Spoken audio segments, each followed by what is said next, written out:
Welcome to the channel. We're so glad you're here. If you enjoy this video, don't forget to click like and subscribe to stay updated with our latest content. Your support helps us create more awesome videos for you. Let us know what you think in the comments below. Enjoy the video. The echo in the abandoned arcade. The high-pitched, almost manic laughter sliced through the thick, expectant silence of the deserted Starlight Galleria Mall. It bounced off the vacant storefronts and echoed down the empty corridors, a sound entirely out of place at precisely 11:47 p.m. The noise hit William Bill Foster, the night security guard, like a physical blow, stopping him dead in his tracks.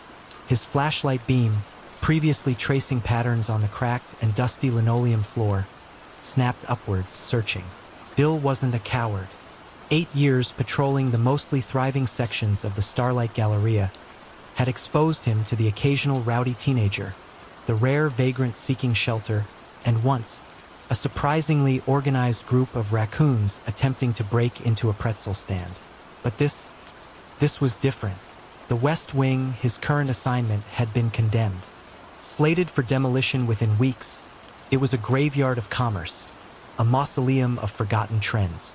Management, in their infinite and often inscrutable wisdom, had requested a final sweep before the construction crews began their preparatory work the next day. This meant Bill, armed with nothing more than a heavy-duty flashlight and a walkie-talkie that crackled more than it communicated, was the sole human presence in a space choked with the ghosts of failed businesses and forgotten dreams. The West Wing had been sealed off for over 3 years. Every store was vacant, their metal security gates pulled down like eyelids over unseeing eyes. Thick plastic sheeting, secured with industrial tape, obscured the display windows, giving the impression of something vaguely sinister lurking beneath. The air hung heavy, thick with the musty scent of dust, decaying fabric, and something else, a faint, almost metallic odor that Bill couldn't quite place. His boots echoed loudly as he walked, the sound swallowed and regurgitated by the vast emptiness. The only other illumination came from the emergency exit signs, casting the corridor in a sickly crimson glow, making the shadows stretch and writhe like living things. He really wished maintenance had left the normal lights on. The laughter came again, feminine certainly, but with a chilling edge. It seemed to emanate from Forever Young, a defunct clothing boutique approximately 30 feet ahead. Bill's scalp prickled with 1,000 tiny needles, and the fine hairs on his forearms lifted. This wasn't the mischievous giggle of teenagers or the drunken cackle of a lost soul. This was wrong, too sharp, too brittle, too present for this echoing, empty space. He'd encountered trespassers before, bored teenagers seeking a thrill, filming their exploits for social media. Homeless individuals desperate for a warm, dry place to sleep. But the West Wing was secured.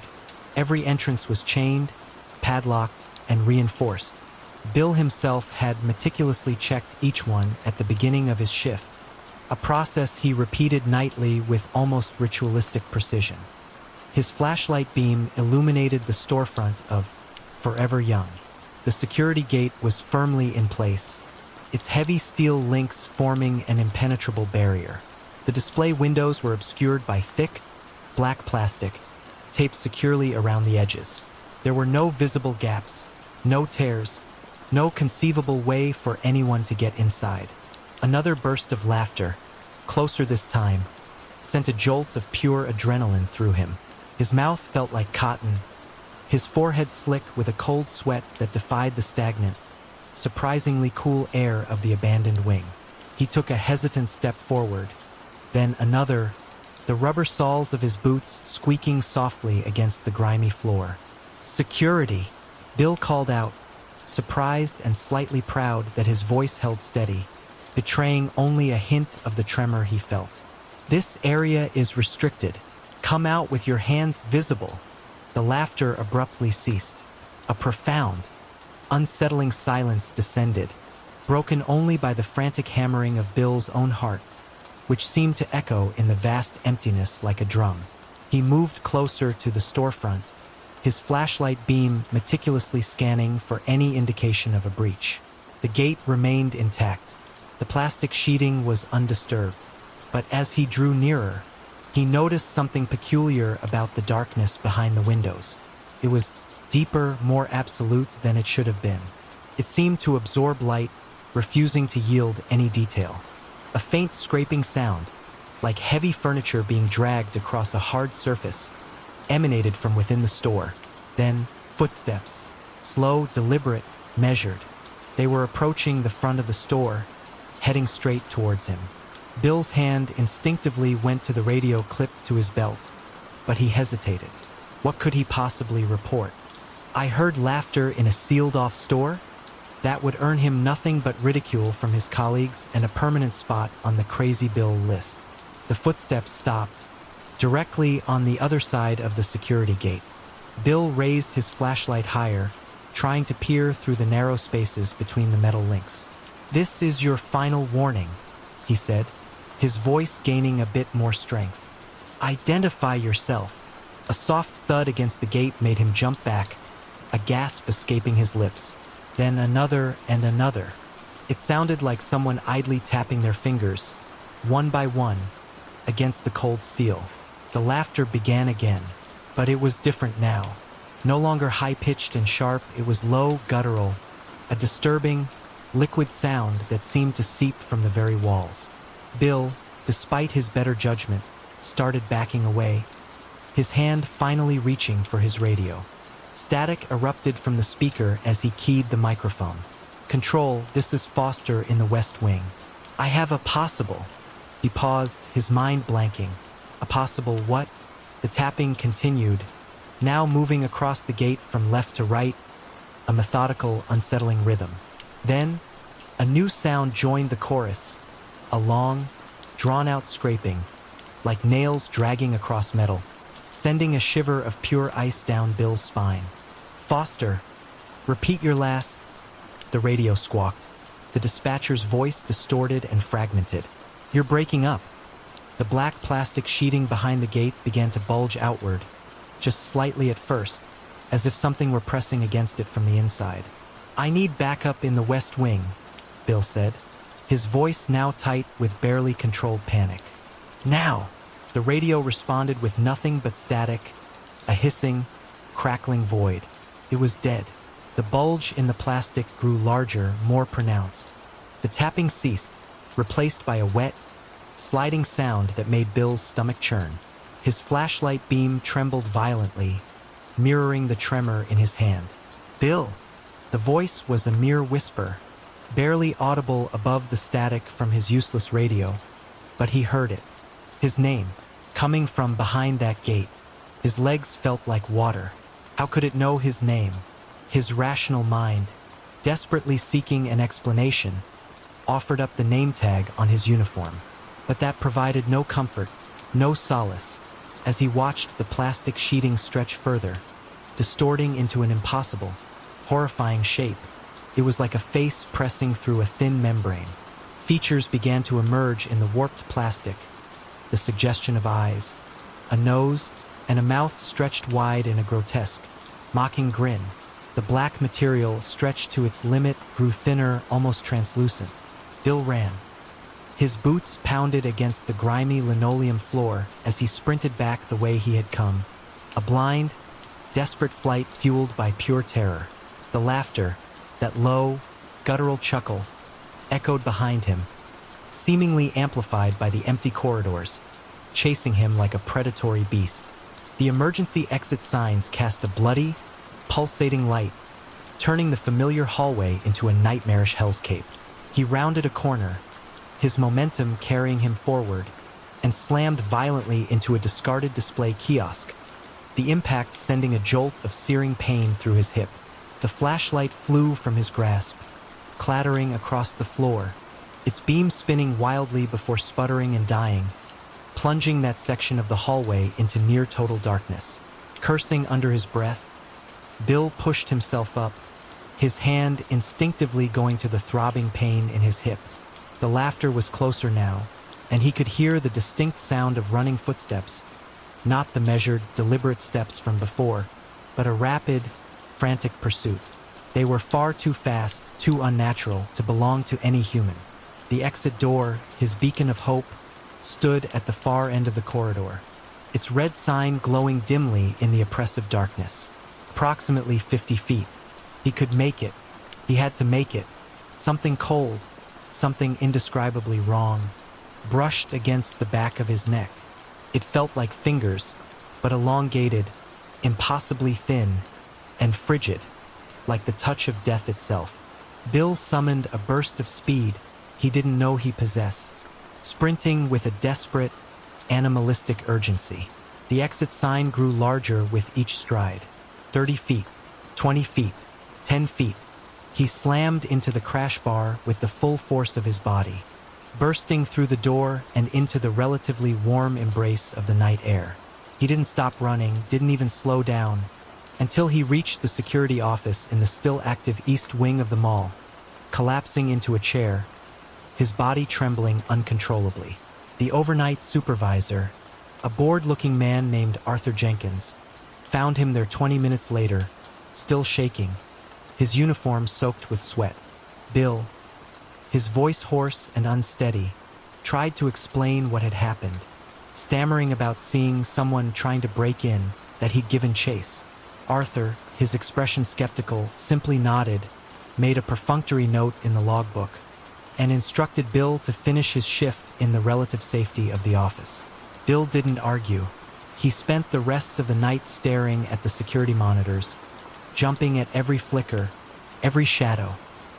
He quit the following morning, handing in his resignation with a trembling hand, not even bothering to give 2 weeks' notice. He found a new job within days, daytime security at a local bank. Better hours, better pay, and most importantly, no abandoned, echoing sections to patrol. The demolition crew began their work on the West Wing on schedule. Bill, driving past the mall during the day, would occasionally slow down, watching the giant machines tear into the structure, ripping away walls and exposing the skeletal remains of the forgotten stores. He felt a strange mix of relief and something else, something he couldn't quite name. Fear, perhaps, or a morbid curiosity. He never went back at night. He never wanted to risk hearing that laughter again, echoing through the empty spaces. He never wanted to know what truly lurked behind that security gate, what had stretched the plastic sheeting into that impossible, nightmarish face. Sometimes, though, when he was alone in the quiet darkness of his apartment, he would hear it, that high-pitched, sharp laugh, so vivid in his memory, so real. And he would wonder, if he had stayed just a few seconds longer, just a few feet closer, would he have seen what was pressing through that plastic? Would he have learned why it knew his name? Those nights, sleep evaded him. He would lie awake, staring at the ceiling, listening to the sounds of the city outside, his mind replaying the events of that terrifying night over and over again. He made sure to lock all his windows now. One persistent, nagging detail bothered him more than the laughter, more than the impossible shape in the plastic, more than hearing his name whispered by that unearthly voice. It was a detail he hadn't noticed until the next morning, when, in a moment of morbid curiosity or perhaps a subconscious need for closure, he had walked past the West Wing one last time before submitting his resignation. The morning sunlight, stark and unforgiving, revealed everything the darkness had hidden. The security gate was intact, the black plastic sheeting undisturbed, seemingly untouched. Everything appeared normal, ordinary, almost mundane. But then he saw it. There, on the heavy steel links of the gate, were 5 distinct marks, long, deep scratches spaced evenly apart, like the imprint of gigantic fingers. The metal in those grooves was corroded, eaten away, as if by some powerful acid. And next to those marks, etched into the steel with the same corrosive substance, was a single word: "Goodbye, Willie." The use of his childhood nickname, a name only his family and closest friends ever used, sent a fresh wave of icy terror through him. He backed away slowly, his gaze fixed on the chilling message, his blood turning to ice in his veins. He walked out of the Starlight Galleria that morning and never looked back. He tried to put the experience behind him, to bury it beneath the routines of his new job, the normalcy of daylight hours. But the memory, like a persistent infection, festered beneath the surface. Sometimes, when he passed by darkened storefronts at night, he would quicken his pace, his heart rate accelerating involuntarily. He would find himself avoiding malls altogether, opting for online shopping or small, open-air markets, and he absolutely, positively, never stopped when he heard laughter coming from behind locked doors. They tore down the West Wing the following year, replacing it with a multi-level parking structure. Bill, driving past the site, noticed that the construction had taken longer than expected, plagued by unexplained delays and equipment malfunctions. He heard rumors from former colleagues that the demolition crew had complained of strange sounds, unsettling shadows, and tools disappearing overnight. He didn't inquire further. He refused to park in the new structure, refused to even drive past it after dark. Because sometimes late at night, when the city was quiet, people reported hearing laughter echoing from the concrete depths of the parking garage, high-pitched, sharp laughter that cut through the silence like a shard of glass. And sometimes, they said, if you listened very carefully, you could hear it calling names. Names of people it remembered, names of people it was waiting for. Bill changed jobs again several months later, moving to a different city, a fresh start, a place where nobody knew his name, his past, his encounter in the abandoned West Wing. He hoped distance and anonymity would provide some measure of peace, some escape from the haunting memories. But the memories, like the laughter, proved more persistent than he could have imagined. He still checked the locks twice before going to bed, a compulsive ritual born of that night in the mall. He still slept with a night light on, a childish habit he couldn't shake, the darkness behind his closed eyelids still filled with the image of that stretching, distorting plastic. And he still woke up in a cold sweat whenever he heard laughter in his dreams. That high-pitched, sharp laughter, always followed by the whisper of his name, Willie, spoken with a wet, guttural intonation that chilled him to the bone.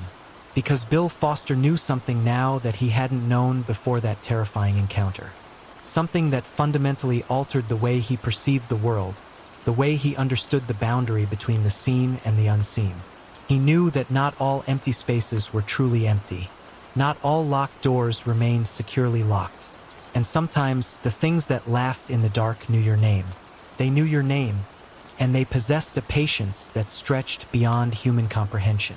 He started writing it all down, partly as a form of therapy, partly as a warning to others. He filled notebooks with his account of that night, scribbling furiously, trying to capture every detail, every sensation, every chilling sound. He wrote about the laughter, the footsteps, the impossible shape in the plastic, the corrosive marks on the gate, the whisper of his name. He wrote about the feeling of being followed, of being watched, even in his new city, in his new life. He described the sensation of cold fingers brushing against the back of his neck when he walked alone at night, the faint, almost imperceptible sound of footsteps behind him, always just out of reach, always getting closer. The doctors, when he finally sought professional help, diagnosed him with generalized anxiety disorder with a touch of post-traumatic stress. They prescribed medication, suggested therapy, but they hadn't seen the marks on the gate. They hadn't heard their names whispered in the darkness by a voice that belonged to something inhuman. Bill moved again and again and again. Each new city offered a temporary respite, a brief illusion of safety, but it never lasted. The laughter, the footsteps, the feeling of being watched, they always caught up. He became a nomad, a fugitive from a fear he couldn't articulate, a terror he couldn't escape. He knew, with a growing certainty that bordered on despair, that it wouldn't matter how far he ran, how many cities he fled to, how many fresh starts he attempted. Because somewhere out there, in an empty mall, a dark storefront, a lonely parking structure, or perhaps even closer, something was laughing.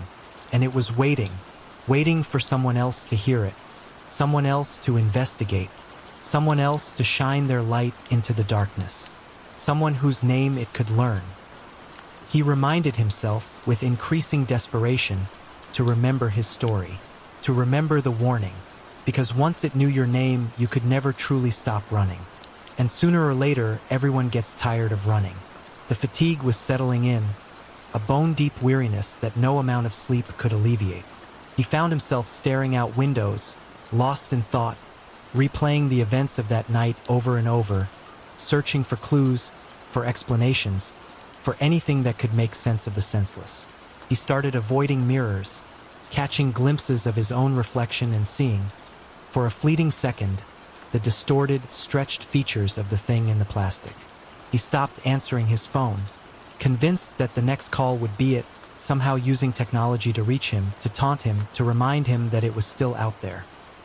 He could hear it now, as he sat hunched over his latest, nearly empty apartment of the familiar, high-pitched laugh echoing faintly, as if coming from a great distance, yet simultaneously right outside his door.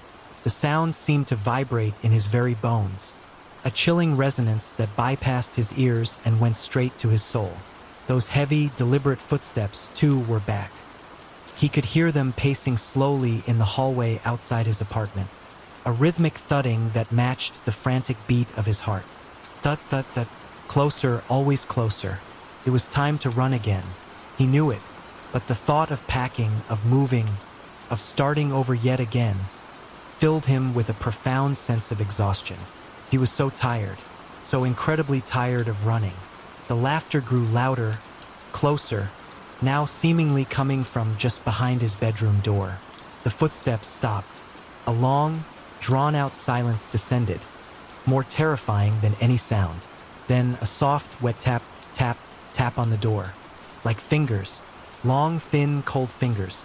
A whisper, barely audible, yet penetrating every corner of the room. Willie, the final account. A jumble of hastily scrawled words and incomplete sentences, was discovered on a laptop in a sparsely furnished apartment in Seattle.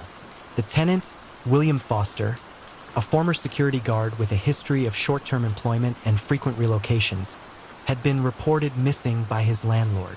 His current whereabouts were unknown. The laptop was open, the screen displaying the unfinished document, the cursor blinking mockingly after the last desperate sentence. So tired, the uninvited guest. This happened when I was a teenager. My younger sibling, Ethan, who was 5 years my junior, frequently sought refuge in my room at night. He was a sweet kid, and his fear of sleeping alone was something I understood, though the specific reason remained a mystery. Our parents, a bit exasperated, attributed it to an overactive imagination fueled by late-night monster movies and the occasional nightmare. One particular evening, Ethan, with his usual pleading eyes, asked to bunk with me. However, my parents had laid down the law that night. Ethan needed to learn to sleep in his own bed. They warned me that harboring him would result in consequences for both of us. I was a stickler for not getting on their bad side. The fear of their disapproval outweighed my sympathy for my little brother. With a heavy heart, I explained the situation to Ethan. "I'm really sorry, buddy, but Mom and Dad were serious this time. You have to try to be brave." He begged, he pleaded, his lower lip trembling, promising he'd be quiet as a mouse. But I stood firm, a knot of guilt tightening in my stomach. Eventually, his pleas faded into a defeated sigh, and he trudged back to his own room. His small shoulders slumped. To ensure there would be no midnight sneak-ins, I made sure my door was not just shut, but locked. The click of the bolt echoed in the quiet hallway, a sound that felt unusually loud, unusually final. I slipped into bed, the weight of my decision heavy on me. Later, deep in the slumber of the night, a faint rattling sound reached my ears. The doorknob was turning back and forth, persistent, hesitant jiggle. I listened, my heart rate picking up. The rattling stopped, followed by a soft click, and what a chilling click it was. The sound of my lock, a simple bedroom lock that Ethan and I had both mastered picking with bobby pins during our childhood games, being undone.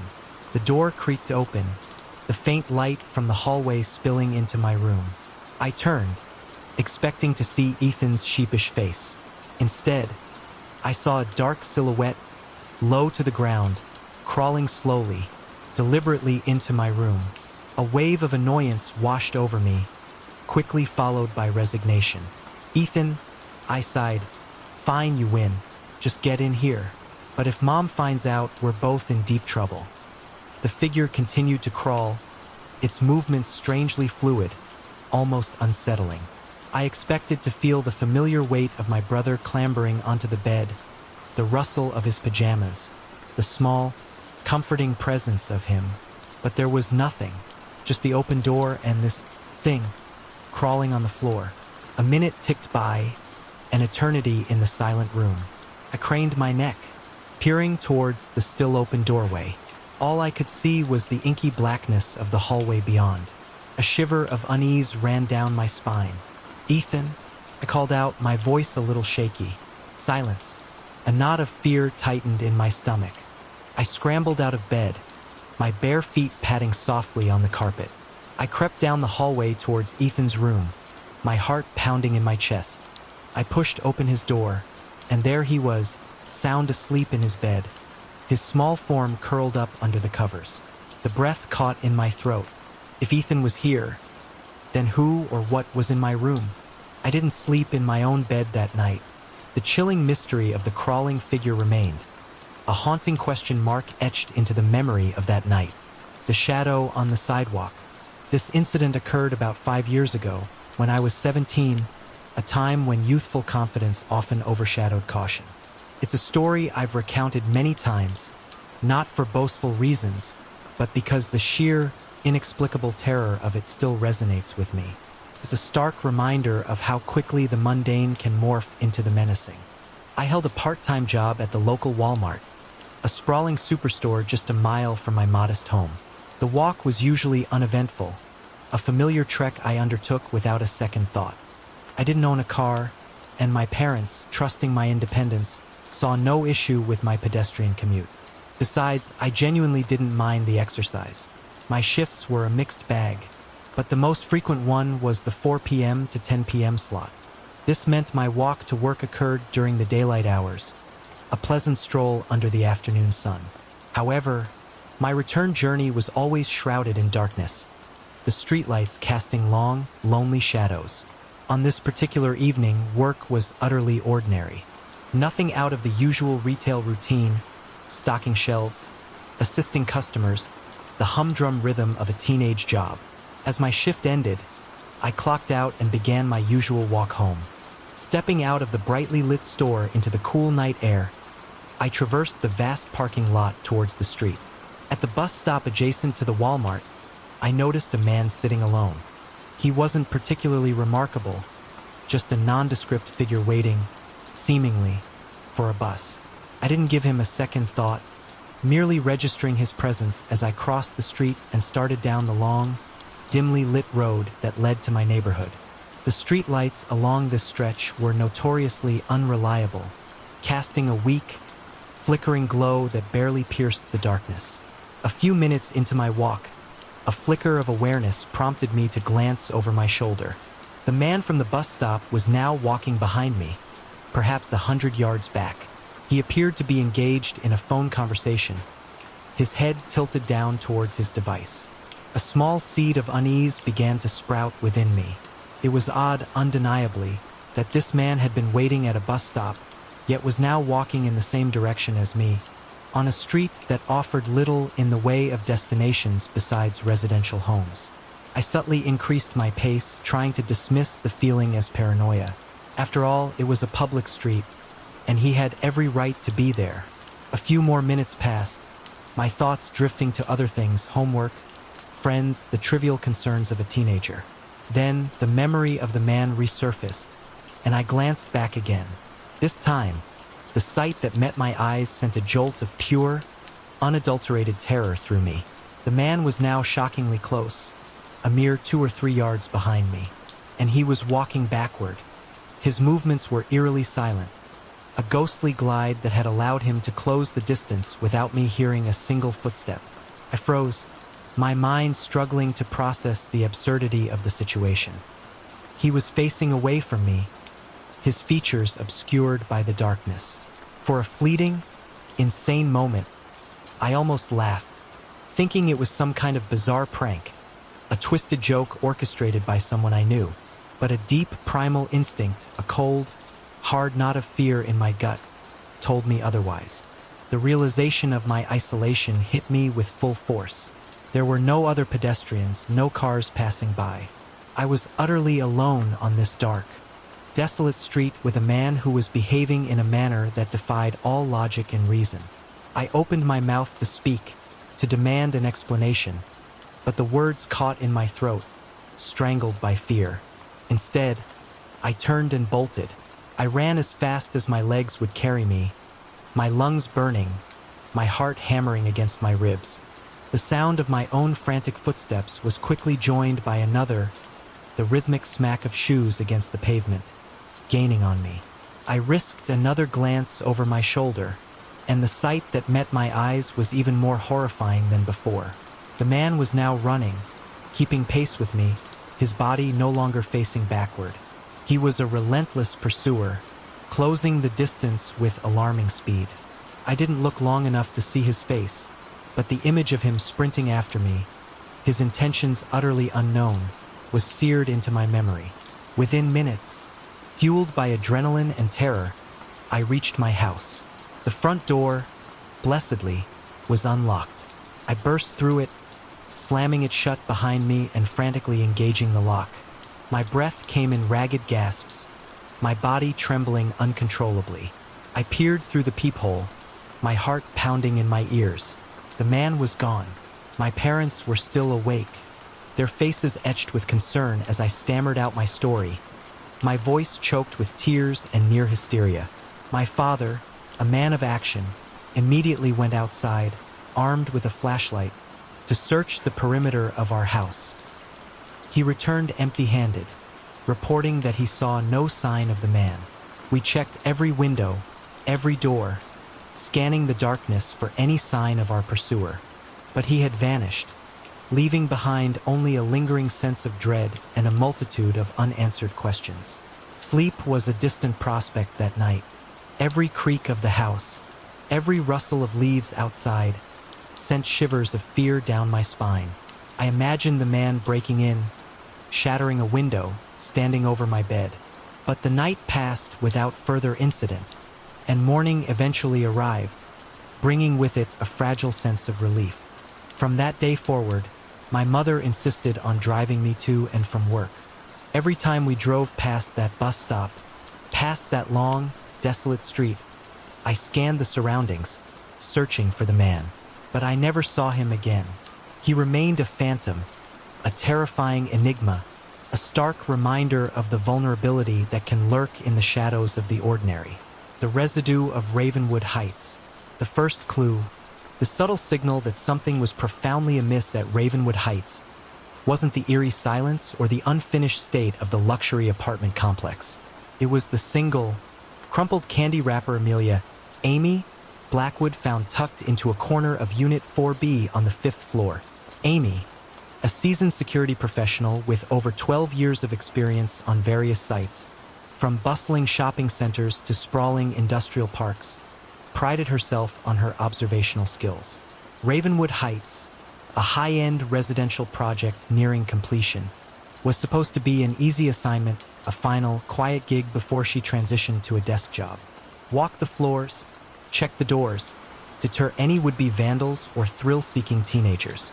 Simple, but that candy wrapper, it bothered her. It was a Choco Blast wrapper, its metallic surface catching the beam of her powerful flashlight. The construction crews had finished work on that section of the 5th floor over a week ago. A thorough cleaning crew had swept through on Friday, leaving the unit spotless, pristine, ready for final inspection. Amy herself had patrolled the floor on Sunday night.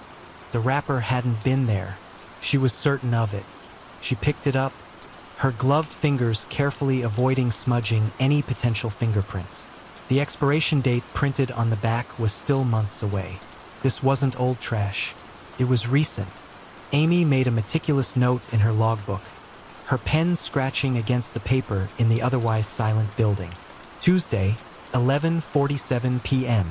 Unit 4B, 5th floor. Discovered single Choco Blast wrapper in corner. No apparent forced entry. Possible contractor after-hours activity? She continued her rounds, her senses heightened, her mind already working through the possibilities. Could be something insignificant, a construction worker sneaking a snack, the wind somehow blowing it in through a microscopic gap in a windowsill. But a nagging unease, a prickling at the back of her neck, told her otherwise. The building was eerily quiet. Even for a construction site after hours, the silence was unsettling. No hum of distant machinery, no rattle of tarps in the wind, just the faint, almost imperceptible hum of temporary lighting. The air felt heavy, stagnant, with a faint, almost metallic scent she couldn't quite place. It reminded her of something. Old copper pennies, perhaps? She returned to the security office, a small, windowless room on the ground floor, and reviewed the security camera footage from the past 24 hours. Nothing. No one had entered or exited Unit 4B except for the cleaning crew on Friday.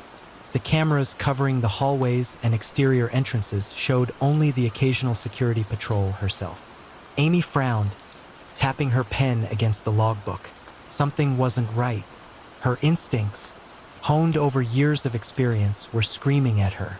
She decided to alter her patrol schedule for the following night, prioritizing the 5th floor. She would find out what was going on in Unit 4B. She always did. Wednesday night felt different from the moment Amy arrived. The air was heavier, charged with a strange static electricity that made the hairs on her arms stand on end. She checked in with the departing day shift supervisor, a gruff, no-nonsense man named Frank Miller. "Anything unusual to report, Frank?" she asked, trying to keep her voice casual. Frank just shrugged, his eyes scanning the rows of security monitors. "Nah, just the usual. Bunch of wind rattling some tarps on the south side. Nothing you can't handle, Blackwood." Amy nodded, but she wasn't convinced. The silence of the building seemed to press in on her, a suffocating weight.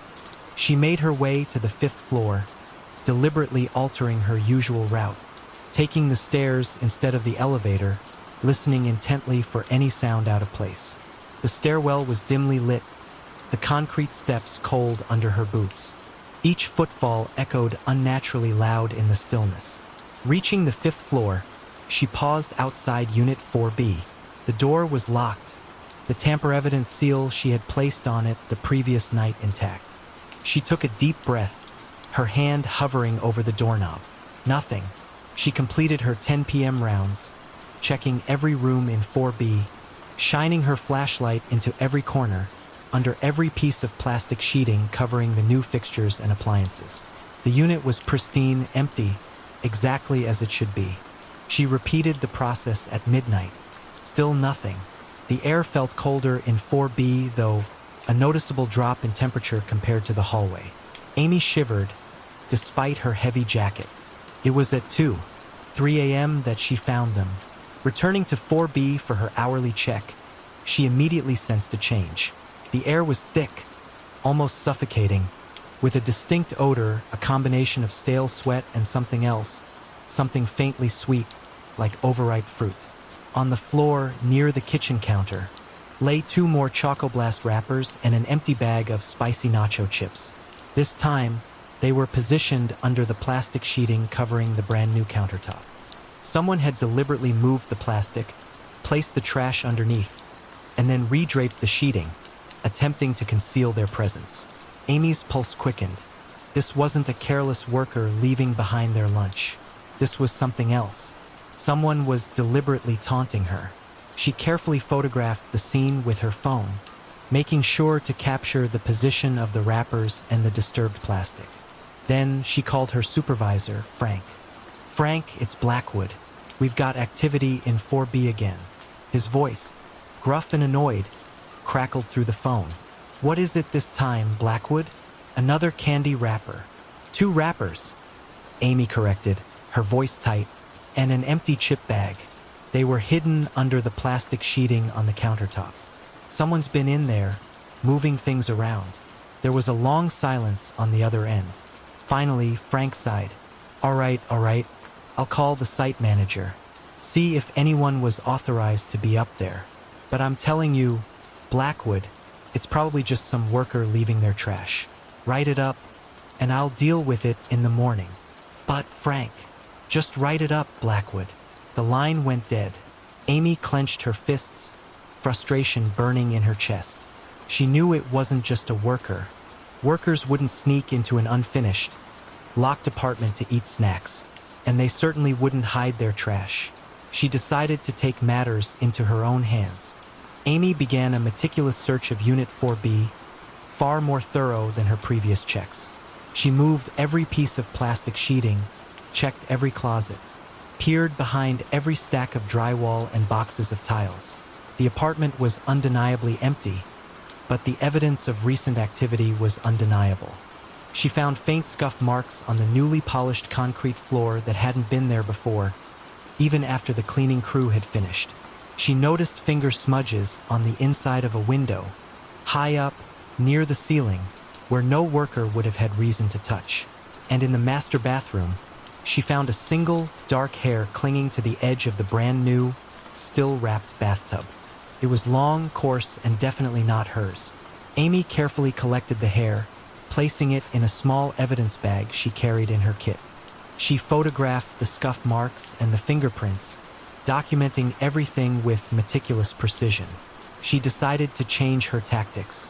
Instead of simply patrolling the floor, she would spend the rest of her shift stationed in the hallway outside Unit 4B, listening, watching, waiting.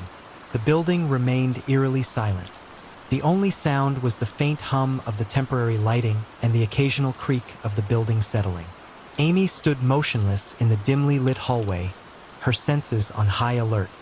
She had turned off her flashlight to avoid casting any shadows that might alert whoever was inside 4B. Hours passed. Nothing. Just as she was starting to doubt her instincts, to wonder if Frank was right, if it was just a careless worker, she heard it. A faint scraping sound, coming from inside Unit 4B. It was barely audible, but Amy's trained ears picked it up immediately. It sounded like something being dragged across the floor. Then silence. Amy waited, her heart pounding in her chest. She counted to 60 slowly, deliberately. Then she heard it again. A soft thud, followed by another scraping sound, closer this time. It was definitely coming from inside the apartment. She reached for her radio, her hand trembling slightly. This time, she wouldn't hesitate. She wouldn't call Frank. She would call the police directly. But before she could key the microphone, the door to Unit 4B slowly creaked open. A sliver of darkness spilled out into the hallway, the faint light from the emergency exit sign barely penetrating the inky blackness within the apartment. Amy held her breath, her hand tightening around the grip of her heavy-duty flashlight. She hadn't unlocked the door. She knew she hadn't. The scraping sound started again, closer now, accompanied by a soft, wet shuffling. It sounded like something heavy and damp being dragged across the floor. Amy raised her flashlight, her thumb hovering over the switch. She had to see what was inside. She had to know. Taking a deep breath, she flicked on the light. The beam cut through the darkness, illuminating the interior of Unit 4B. First, she saw nothing. Just the empty living room, the plastic-covered furniture, the stacks of building materials. Then, her light caught something on the floor, near the kitchen counter. It was a shirt, a cheap, blue polyester shirt, stained dark under the arms, crumpled in a heap on the floor. It was still damp with sweat. Amy's heart leaped into her throat. This wasn't just trash. This was evidence. Someone had been in the apartment recently, very recently. She took a cautious step inside, her flashlight beam sweeping across the room, searching every corner, every shadow.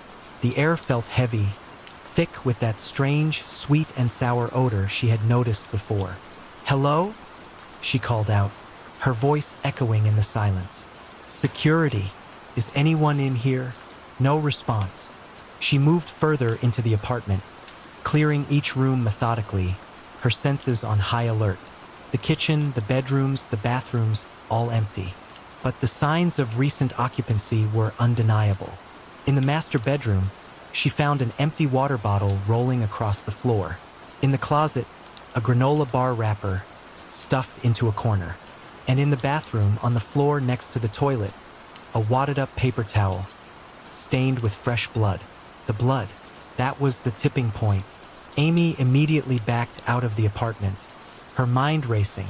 She called the police, her voice shaking slightly as she reported the situation.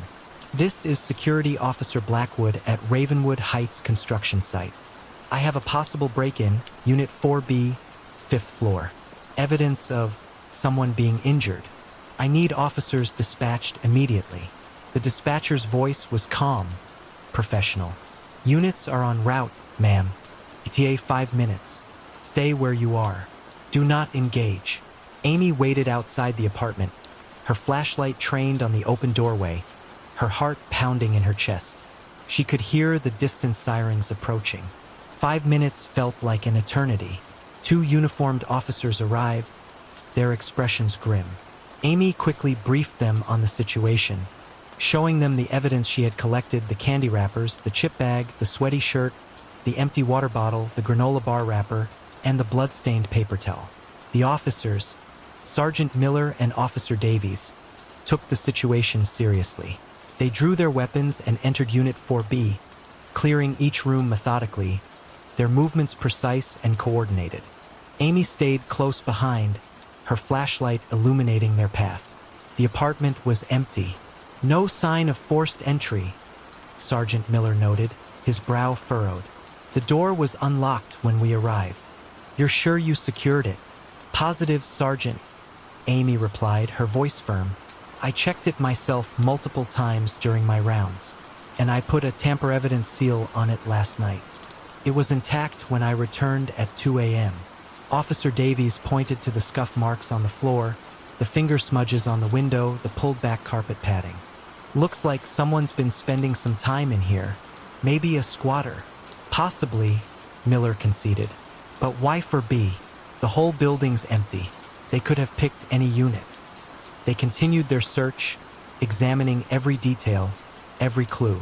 They found more subtle signs, a faint indentation on the plastic-covered sofa, as if someone had been sitting there. A single, muddy footprint near the balcony door. A faint, almost imperceptible trail of dried blood leading from the bathroom to the bedroom closet. The closet, that's where it felt wrong. Amy pointed her flashlight into the darkness of the closet. The beam caught something glinting on the floor, a small, metallic object. Sergeant Miller knelt down and carefully picked it up. It was a key, a single, ordinary-looking key with a small plastic tag attached. The tag had a number on it, 4B. Amy's blood ran cold. It was the key to the apartment, the key that was supposed to be hanging on her belt loop, along with the master key set. "Where did you find this, officer?" Miller asked, his voice sharp. "Inside the closet," Amy replied, her voice barely a whisper. "On the floor." Miller turned to her, his eyes narrowed. "You said you had the key to this unit." "I do," Amy insisted, reaching for her belt loop. Her fingers fumbled, searching for the familiar weight of the key ring. It wasn't there. Her heart sank. The master key set, along with the key to Unit 4B, was gone. Panic tightened its grip around Amy's chest. She frantically searched her pockets, her security bag, even retraced her steps back to the hallway, but the keys were nowhere to be found. Had she dropped them? Had someone taken them? Sergeant Miller's expression hardened. "Officer Blackwood, are you telling me you lost the master key set to this entire building?" Amy swallowed hard, her throat dry. I don't know how it happened, Sergeant. I had them when I started my shift. I checked them constantly." Officer Davies, who had been examining the lock on the apartment door, spoke up. "Sergeant, there's no sign of forced entry. This lock hasn't been picked or tampered with. Whoever was in here had a key." The implication was clear. Amy, the security officer, was now the prime suspect. "Officer Blackwood," Miller said, his voice low and serious, "I'm going to need you to come down to the station with us. We need to get your statement."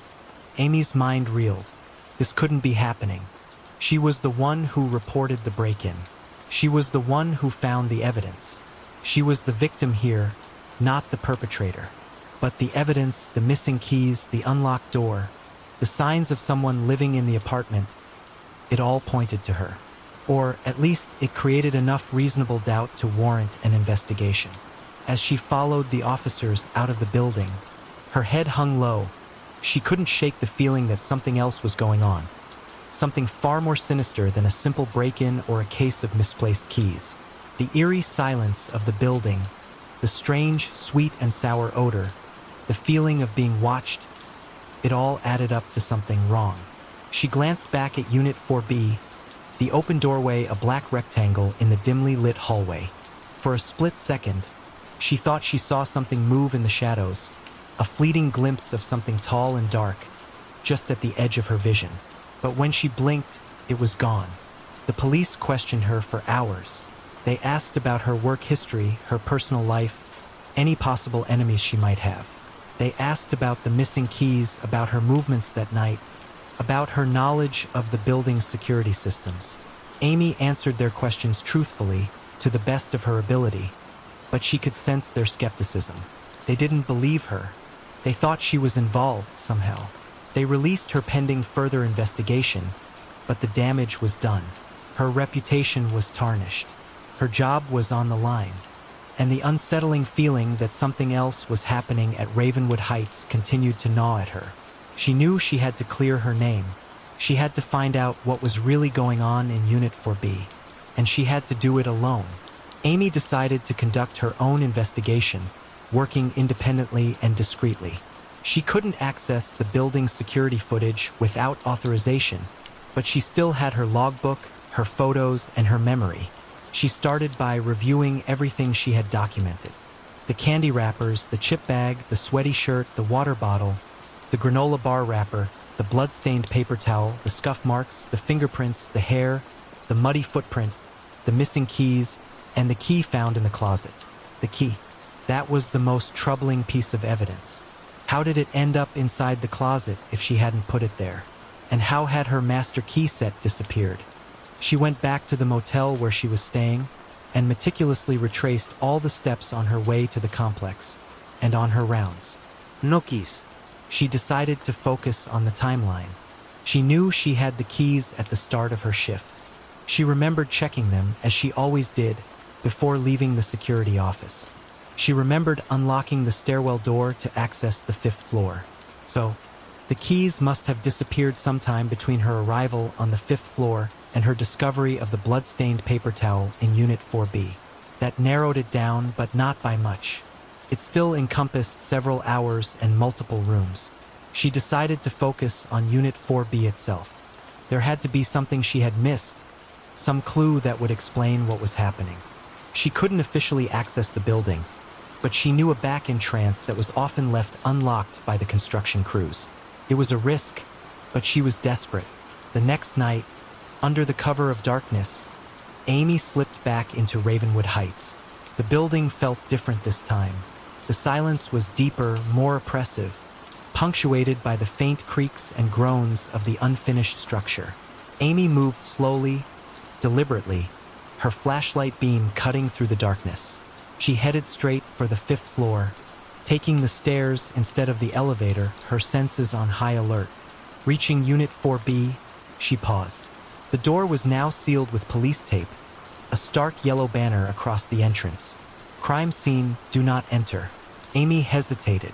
She knew she was breaking the law, trespassing on a potential crime scene. But she couldn't shake the feeling that the answers she needed were inside that apartment. Carefully, she peeled back a corner of the tape, enough to slip through without breaking the seal completely. She would reseal it when she left, leaving no trace of her presence. Inside, the apartment was exactly as she had left it. The plastic sheeting still covered the furniture and appliances. The scuff marks were still visible on the floor. The faint odor of sweat and something else, something almost metallic, still hung in the air. She started her search in the bathroom, where she had found the blood-stained paper towel. She examined the sink, the toilet, the bathtub, looking for any trace of blood that the police might have missed. Nothing.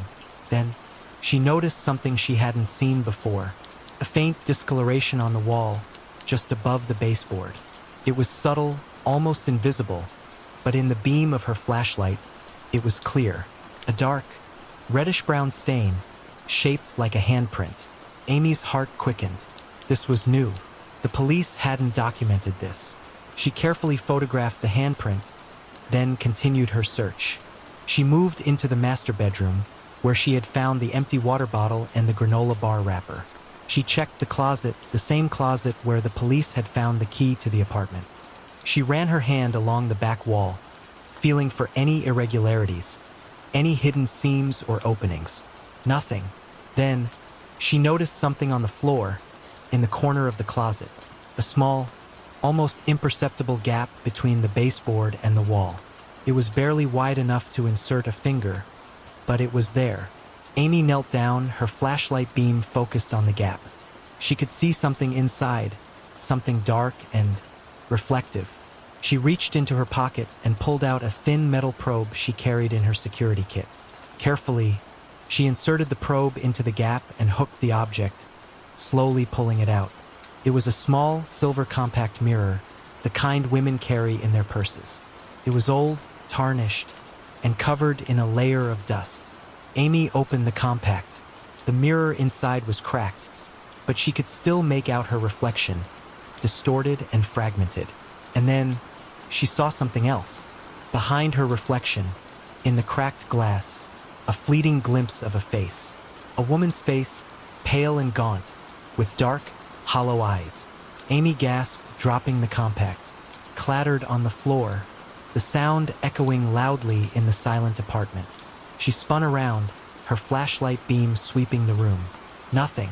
She was alone, but she knew what she had seen, and she knew, with a growing certainty, that the answers she was looking for were not just in Unit 4B, but somehow connected to it, hidden within its walls, its floors, its very foundation. The missing keys, the strange occurrences, the face in the mirror, it all pointed to something far more complex, far more sinister than a simple break-in. Amy picked up the compact mirror again, her hands trembling. She examined it closely, turning it over in her hands. The silver was tarnished, but she could make out a faint inscription on the back. MD 1894. The same initials and date as the Marlene Davies pickup. Her blood ran cold. She closed the compact and slipped it into her pocket. She needed to get out of the apartment, out of the building. She needed to think, to process what she had just seen. As she was carefully resealing the police tape on the door, she heard it again. That faint scraping sound, coming from inside the apartment. She froze, her heart pounding in her chest. She listened intently, her flashlight beam trained on the door. The scraping sound stopped. Then, a soft, whispery voice, barely audible, seemed to emanate from within the walls themselves. "Help me." Amy didn't hesitate. She ran. She fled the building, not stopping until she was several blocks away, her lungs burning, her legs aching. She didn't look back. She spent the rest of the night in a 24-hour diner, drinking coffee and trying to make sense of what had happened. The face in the mirror, the voice in the walls, the initials on the compact, it all pointed to something connected to the history of the building, to something that had happened long ago. She decided to do some research. She pulled out her laptop and started searching online for information about Ravenwood Heights, about the history of the site, about any previous buildings that had stood there. She found something surprising. Ravenwood Heights was built on the site of an old Victorian mansion that had burned down in 1895. The mansion had belonged to a wealthy businessman named Arthur Blackwood, no relation, and his young wife, Marlene Davies Blackwood, had disappeared the night of the fire. Her body was never found. Amy stared at the screen, her mind racing. The initials on the compact, the date, the fire, the missing woman, it all connected. She dug deeper, searching for old newspaper articles, historical records, anything she could find about Marlene Davies Blackwood. She found a grainy photograph of Marlene, taken shortly before her disappearance. She was a beautiful woman with long, dark hair and striking eyes, and around her neck, she wore a delicate silver necklace with a small, round pendant that looked exactly like the compact mirror Amy had found. Amy felt a chill run down her spine. She was on to something, something big, something that went far beyond a simple break-in or a case of misplaced keys. She knew she had to go back to Ravenwood Heights. She had to find out what really happened to Marlene Davies Blackwood.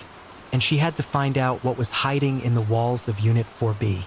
The next day, Amy went to the local historical society, posing as a researcher interested in the history of Ravenwood Heights. She spent hours poring over old maps, building plans, and newspaper archives. She discovered that the original Blackwood mansion had been much larger than the current apartment complex, extending further back from the street. The area where Unit 4B was now located had been part of the mansion's original foundation, specifically the basement and servants' quarters. She also found more details about the fire. It had been ruled accidental, caused by a faulty gas lamp, but rumors persisted that Arthur Blackwood had deliberately set the fire to collect insurance money and get rid of his wife, with whom he was rumored to be having marital problems. Amy found a detailed floor plan of the original mansion. She carefully compared it to the blueprints of Ravenwood Heights, overlaying them in her mind. A chill ran down her spine. Unit 4B was built directly over the location of the mansion's old coal cellar. And according to the floor plan, there was a small, hidden room adjacent to the coal cellar, marked only as storage. It had no windows, no doors leading to the outside, and only one narrow passage connecting it to the rest of the basement. A secret room. Amy knew with a growing certainty that she had found the key to the mystery. Something was hidden in that secret room, something connected to Marlene Davies Blackwood's disappearance. And somehow that something was reaching out, manifesting in Unit 4B, leaving behind traces of its presence: the candy wrappers, the chip bag, the sweaty shirt, the blood, the footprints, the missing keys, and the voice. She had to get back into Ravenwood Heights. She had to find that secret room. This time, she wouldn't go alone. She contacted a former colleague, a private investigator named Jack Reynolds, who had experience with cold cases and unusual situations. She explained everything, showing him her photos, her notes, the newspaper clippings, and the silver compact. Jack, initially skeptical, listened intently, his expression growing increasingly serious as Amy laid out her evidence. He agreed to help. They planned their return to Ravenwood Heights for the following night. They would go in prepared, armed with tools, cameras, and a healthy dose of caution. They would find that secret room, and they would uncover the truth, whatever it may be. The residue was becoming clearer. Under the cloak of a moonless night, Amy and Jack returned to Ravenwood Heights. They bypassed the main entrance, opting for the same back route Amy had used before. The building loomed before them, a dark, silent monolith against the night sky. Jack, a tall, muscular man with a military bearing, carried a heavy-duty duffel bag containing their equipment: crowbars, flashlights, cameras, a digital voice recorder, and a small, handheld thermal scanner. Amy carried her own flashlight and a taser, a precaution she hoped she wouldn't need. They slipped inside the building, the silence amplifying the sound of their footsteps. The air felt heavy, thick with that same metallic scent Amy had noticed before. It was stronger now, almost overpowering. They made their way to the 5th floor, their movements slow and deliberate. The hallway outside Unit 4B was eerily quiet. The police tape was still in place, a stark reminder of the official investigation. Jack carefully peeled back the tape, and they entered the apartment. The air inside 4B was noticeably colder than the hallway. Amy shivered, despite her jacket. The faint odor of sweat and decay was more pronounced here, mixed with the metallic tang. "Let's start in the bathroom," Amy said, her voice low. "That's where I found the handprint, and where I heard the voices." Jack nodded, his hand resting on the crowbar slung over his shoulder. They moved into the bathroom, their flashlights sweeping across the walls, the floor, the ceiling. The handprint was still there, faintly visible on the wall above the baseboard. Jack examined the wall carefully, running his gloved hand along the surface. He tapped on the wall in several places, listening for any change in sound. "Hollow," he muttered. "There's something behind here." He pulled out a small, handheld thermal scanner and pointed it at the wall. The screen displayed a heat signature, a large, rectangular area that was significantly colder than the surrounding wall. "That's it," Amy whispered. "That's where the secret room is." Jack nodded, his eyes grim. "Let's get this wall open." They worked quickly and efficiently, using the crowbars to pry off the drywall and expose the underlying structure. The old plaster and lath crumbled easily, revealing a narrow opening behind. Dust and debris filled the air, making them cough. Amy shone her flashlight into the opening. It was the same narrow space she had found before, leading to the hidden door. "I'll go first," Jack said, his voice low. "You cover me." He squeezed through the opening, his broad shoulders barely fitting. Amy followed close behind, her heart pounding in her chest. The air in the hidden passage was thick with the smell of dust and decay. It was colder here, a bone-chilling cold that seeped into their clothes. They reached the hidden door. Jack examined it carefully, running his hand along the edges. He found a small, almost invisible latch concealed within the molding. He pressed the latch. The door clicked open, swinging inward with a groan of rusty hinges. Beyond the door lay the secret room. Their flashlights cut through the darkness, revealing a small, square space. The walls were bare brick, the floor concrete. In the center of the room sat a single wooden chair, and on the chair sat a skeleton. It was dressed in the tattered remains of a once elegant gown, the fabric faded and torn. A few strands of long, dark hair still clung to the skull. Around the skeleton's neck, a delicate silver chain glinted in the flashlight beam. Attached to the chain was a small, round, compact mirror. Amy gasped. It was Marlene Davies Blackwood. Jack slowly approached the skeleton, his expression grim. He examined the remains carefully, his trained eye searching for any clues. "No obvious signs of trauma," he muttered. No broken bones, no bullet holes. "But look at this." He pointed to the skeleton's hands. They were clenched tightly, the bony fingers wrapped around something small and metallic. Amy moved closer, her flashlight beam focused on the skeleton's hands. Nestled within the clenched fingers was a key, a single, ordinary-looking key with a small plastic tag attached. The tag had a number on it, 4B, the missing key, the key to the apartment. A wave of dizziness washed over Amy. She felt like she was going to faint. The air in the room grew colder. The metallic scent intensified, and then they heard it, a soft, whispery voice, seemingly coming from the skeleton itself. "He trapped me." The whisper echoed in the small, confined space, sending a shiver down Amy's spine. Jack, despite his hardened demeanor, visibly flinched. "He promised," he lied. The voice continued, gaining strength, becoming more distinct, more human.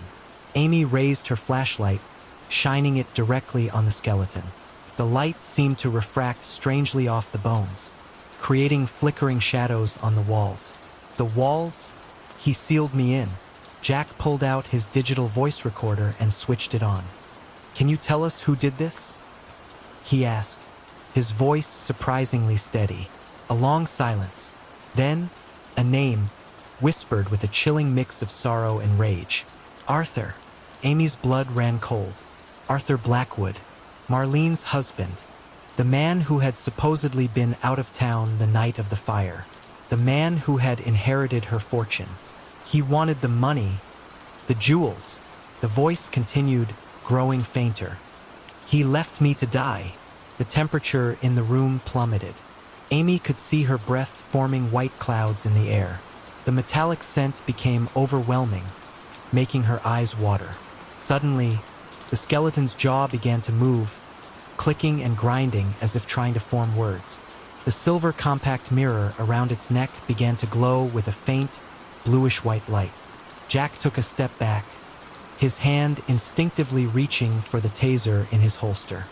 "He's still here," the voice whispered, now barely audible. "He never left." Then the room went dark. The flashlights died. The voice ceased. The only sound was the frantic beating of their hearts. Amy fumbled for her backup flashlight, her hands shaking. She switched it on, its weak beam barely penetrating the darkness.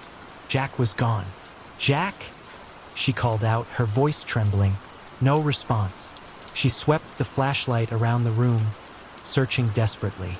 The skeleton was still there, slumped in the chair, the compact mirror now dull and lifeless. But Jack was nowhere to be seen. Then she heard it, a scraping sound coming from behind the brick wall, the same wall where the hidden door had been. The door was gone. The wall was solid brick again. Amy screamed. She pounded on the wall, her fists raw and bleeding, but it wouldn't budge. She was trapped. Trapped in the secret room with the remains of Marlene Davies Blackwood. And she was not alone. She could hear breathing now, coming from the corner of the room. Slow, deliberate breathing, and a faint, almost imperceptible chuckle. A voice, cold and cruel, whispered in her ear. "Welcome home, Amelia." The voice, undeniably masculine and laced with a chilling amusement, sent a wave of pure terror through Amy. She spun around, her flashlight beam darting frantically across the small, enclosed space. Nothing. Only the skeleton in the chair, the bare brick walls, and the concrete floor. But the breathing continued, slow and steady, coming from everywhere and nowhere at once. The metallic scent, now mixed with the distinct odor of decay, was overwhelming. "You shouldn't have come back," the voice whispered, closer now, right behind her. Amy backed away, her heart hammering against her ribs. She could feel the cold radiating from the walls, seeping into her bones. "He always comes back," the voice continued, a hint of mockery in its tone. "They all do." Amy's flashlight beam flickered, then died, plunging the room into absolute darkness. She fumbled for her phone, her fingers numb with cold and fear. The screen lit up, casting a weak, blue glow, and in that faint light, she saw it, standing in the corner of the room, where moments before there had been nothing, was a figure.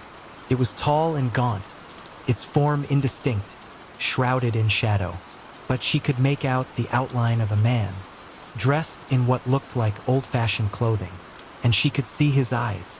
They glowed with a faint, bluish-white light, the same light that had emanated from the compact mirror. They were cold, cruel, and filled with a chilling intelligence. "You found my secret," the voice said, now clearly emanating from the figure. "Now you'll share it." The figure took a step forward, its movements slow and deliberate. Amy could hear the faint scrape of its shoes on the concrete floor. She tried to scream, but no sound came out. Her throat was constricted, her vocal cords paralyzed with fear. The figure raised its hand, and Amy saw that it was holding something long and thin and metallic. A crowbar. The same crowbar Jack had used to open the wall. The figure smiled, a cruel, twisted smile that revealed teeth that were too sharp, too long.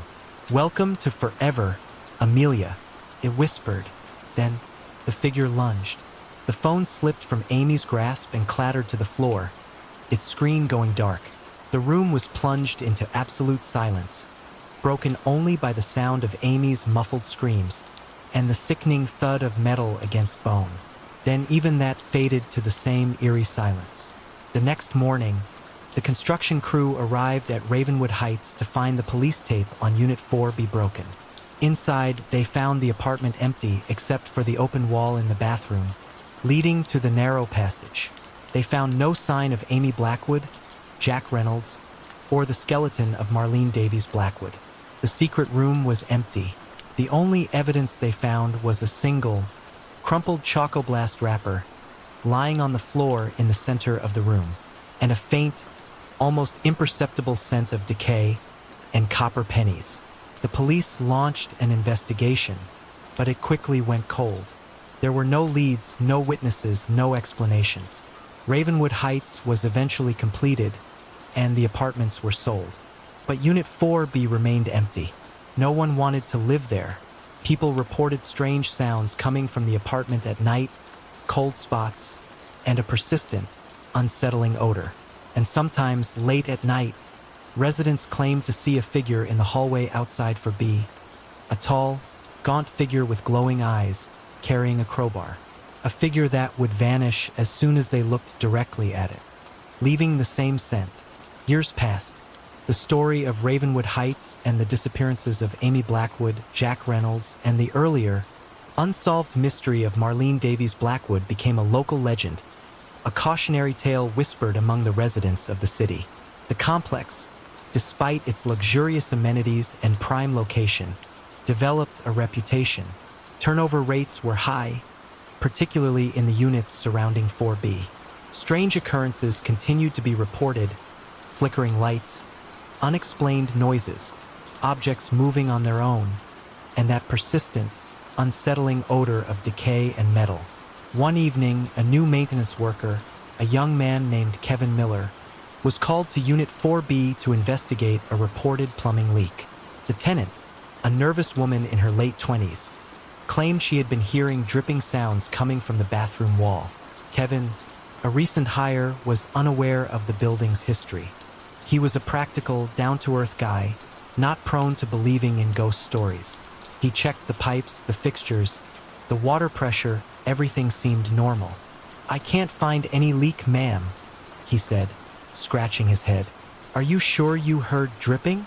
The woman insisted she had, describing it as a slow, steady drip coming from inside the wall.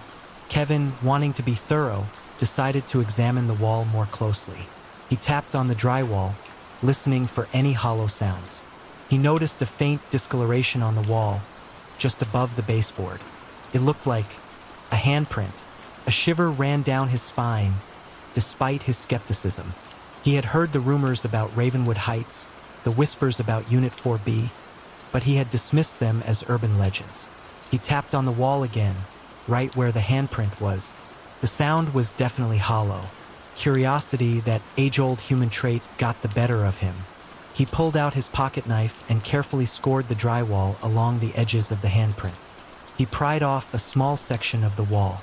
Behind it, he found a narrow opening, leading into darkness, and he heard a voice, a soft, whispery voice, seemingly coming from the depths of the wall. "Help me!" Kevin froze, his blood turning to ice. He knew in that instant that all the stories he had heard about Ravenwood Heights were true. He had a choice to make. He could seal up the wall, report the leak as resolved, and walk away. Or he could investigate, venturing into the darkness, risking the same fate as those who had come before him. He hesitated for a moment, his mind racing. He thought about his life, his family, his future. Then he took a deep breath, pulled out his flashlight, and squeezed through the opening. The darkness swallowed him whole. The woman in 4B waited. She waited for an hour, then 2. Kevin never returned. She called the building management, her voice trembling. They sent another maintenance worker, an older man named Samuel, who had been with the company for decades. Samuel found the open wall in the bathroom, the tools scattered on the floor, and the faint, lingering scent of decay. He knew the stories. He had heard them countless times. He had seen the fear in the eyes of the tenants who lived near 4B. He didn't hesitate. He didn't investigate. He didn't call for help. He simply sealed up the wall, patching the drywall, painting over the discoloration, erasing all evidence of the opening. Then he walked out of Unit 4B, locked the door, and threw the key into the deepest part of the nearby river. Some secrets he knew were best left buried. Some doors were meant to stay closed, and some voices were meant to remain unheard.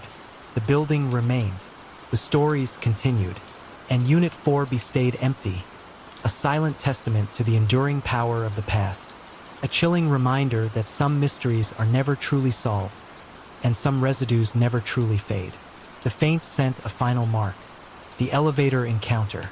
This took place when I was around 13 years old, during a family vacation to Orlando, Florida. We were staying at the Nickelodeon Hotel, a vibrant, kid-centric resort brimming with water parks, themed rooms, and the general, chaotic energy of a family vacation destination.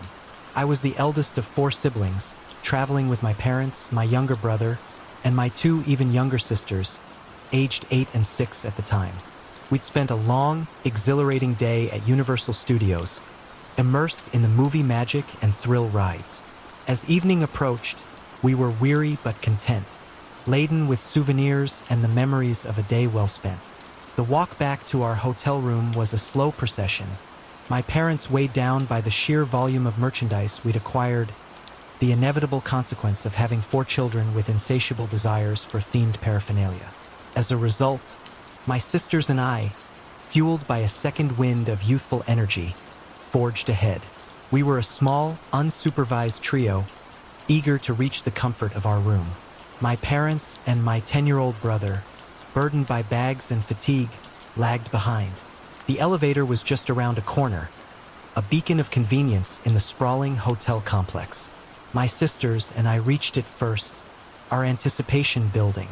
As if on cue, the elevator doors slid open just as we rounded the corner. A man stepped out. I barely registered his appearance, a fleeting impression of someone unremarkable. But the moment he saw us 3 young, unattended girls, he did something that, in retrospect, should have been a blaring alarm. He immediately stepped back into the elevator, without a word, without a pause. At the time, my 13-year-old mind, still naive and trusting, didn't process this as a warning sign. It simply didn't occur to me that this man might pose a threat. My parents, still out of sight around the corner, hadn't witnessed this subtle but significant interaction. My sisters, oblivious to any potential danger, were already rushing towards the elevator, their excitement focused on the alluring buttons within. We all piled in, and I saw the man properly for the first time. He was standing in the back corner, his head bowed, his hands clasped behind his back. He was a picture of unsettling stillness. He was a disheveled, with unkempt, shoulder-length brown hair and a complexion that suggested a prolonged absence of hygiene. His face was etched with wrinkles, placing him somewhere in his late 40s or early 50s, and a creepy, unsettling grin was plastered across his face. He was clad in black jeans, a red, black, and white flannel shirt, and oddly, a black turtleneck underneath. It was a sweltering Florida evening, and his choice of layered clothing seemed utterly incongruous with the climate. My youngest sister, in that innocently assertive way of 6-year-olds, reached for the button for the 4th floor. But to my surprise, all the buttons were already illuminated. A small detail, but one that, in hindsight, was another piece of the unsettling puzzle. The man had pressed every single button. Still, the full implication of the situation hadn't quite dawned on me. I held the elevator door open, waiting for my parents and brother to catch up. My mother, ever the vigilant guardian, entered the elevator, and I'll never forget the look on her face. She had been smiling, her attention focused on my brother. But the instant she saw the man, her smile vanished, replaced by an expression of pure, unadulterated terror. My father, too, registered the man's presence, his gaze hardening with suspicion and a protective instinct. That was the moment it finally clicked. This man was not right. He was a threat. The elevator doors closed, sealing us in with this unsettling stranger. My parents, acting instinctively, positioned themselves on either side of the man, their bodies tense, their eyes fixed on him, ready to react to any sudden movement. It was a silent standoff, a silent promise of protection. My brother, ever the curious one, innocently asked, "Why did you guys press all the buttons?" My older sister, still blissfully unaware of the palpable tension in the elevator, blurted out, "That guy did it." She pointed directly at the man, her finger an accusation in the confined space. My mother let out a nervous, forced giggle, attempting to diffuse the situation, to maintain some semblance of normalcy for her children. The elevator, usually a swift and efficient mode of transport, felt agonizingly slow. Finally, we reached the 2nd floor. The man, without a word, quickly exited the elevator and disappeared down the hallway. My mother, with a palpable sense of relief, immediately pressed the button to close the doors. We continued our ascent, stopping briefly at the 3rd floor, then finally reaching our destination, the 4th floor. My parents, their protective instincts still on high alert, ushered us quickly to our room, ensuring we stayed close. Once inside, the reality of what had just transpired hit them. My father immediately called the front desk, his voice urgent, reporting the suspicious man and his unsettling behavior. That was the last we heard of the man. Whether the hotel staff ever located him remained a mystery. But the incident left an indelible mark on all of us. A stark reminder of the potential dangers that can lurk in the most unexpected places, and the unwavering vigilance of parents protecting their children. The uncertainty of his intentions still haunts me. The house at the end of the road. This story unfolds during my early teenage years, a period of youthful exploration and, in this instance, a healthy dose of reckless curiosity. I lived in a neighborhood that was, to put it mildly, a bit unusual. It wasn't a typical suburban sprawl, but rather a collection of houses scattered along a busy highway, with no sidewalks to speak of. Walking anywhere was a precarious undertaking, a constant dance with passing traffic. Looking back, it's a wonder I didn't heed my own internal warnings sooner.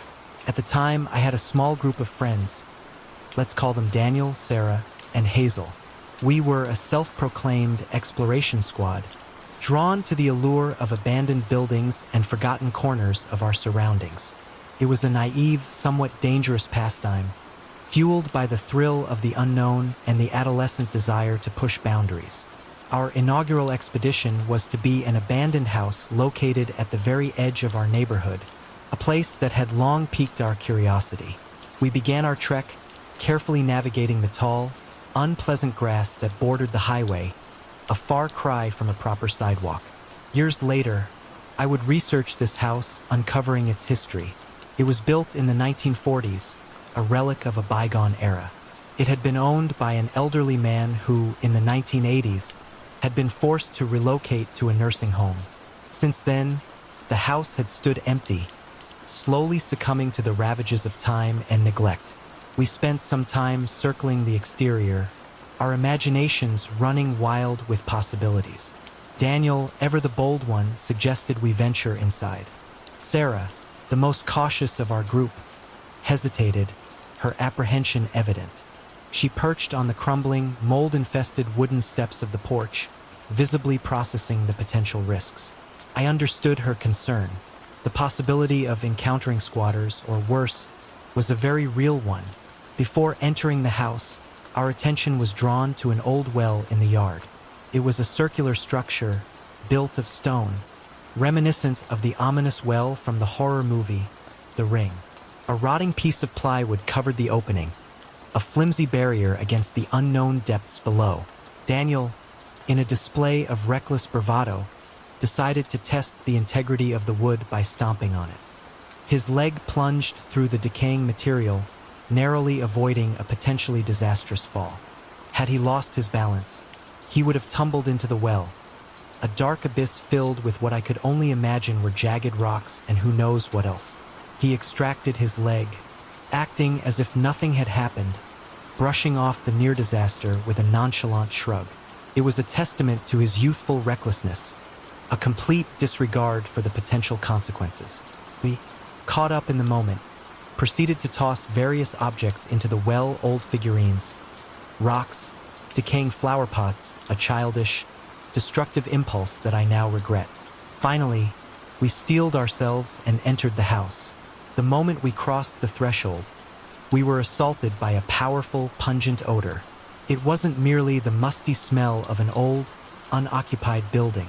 It was something far more unpleasant, reminiscent of a severe plumbing disaster. Despite the overwhelming stench, we pressed on, our curiosity outweighing our disgust. The interior was a bizarre tableau of forgotten lives. Clothes were inexplicably packed inside a freezer. A fireplace was adorned with a collection of dolls, and a table stood upside down, its legs pointing towards the ceiling. It felt like a surreal, accidental art installation. We were thrilled by our discoveries, unearthing vintage items in every drawer and cabinet. But the atmosphere gradually shifted from excitement to unease. We entered a bedroom where a section of the roof had collapsed, exposing the interior to the elements. Clothes, stained and tattered, were strewn across the floor, and most disturbingly, a thick, black ooze lined the ceiling, a viscous substance that made my stomach churn. Adding to the growing sense of dread, we heard a distinct chewing sound emanating from somewhere within the room. It was a wet, rhythmic noise that sent shivers down our spines. We quickly retreated, our hearts pounding. As we exited the room, we froze.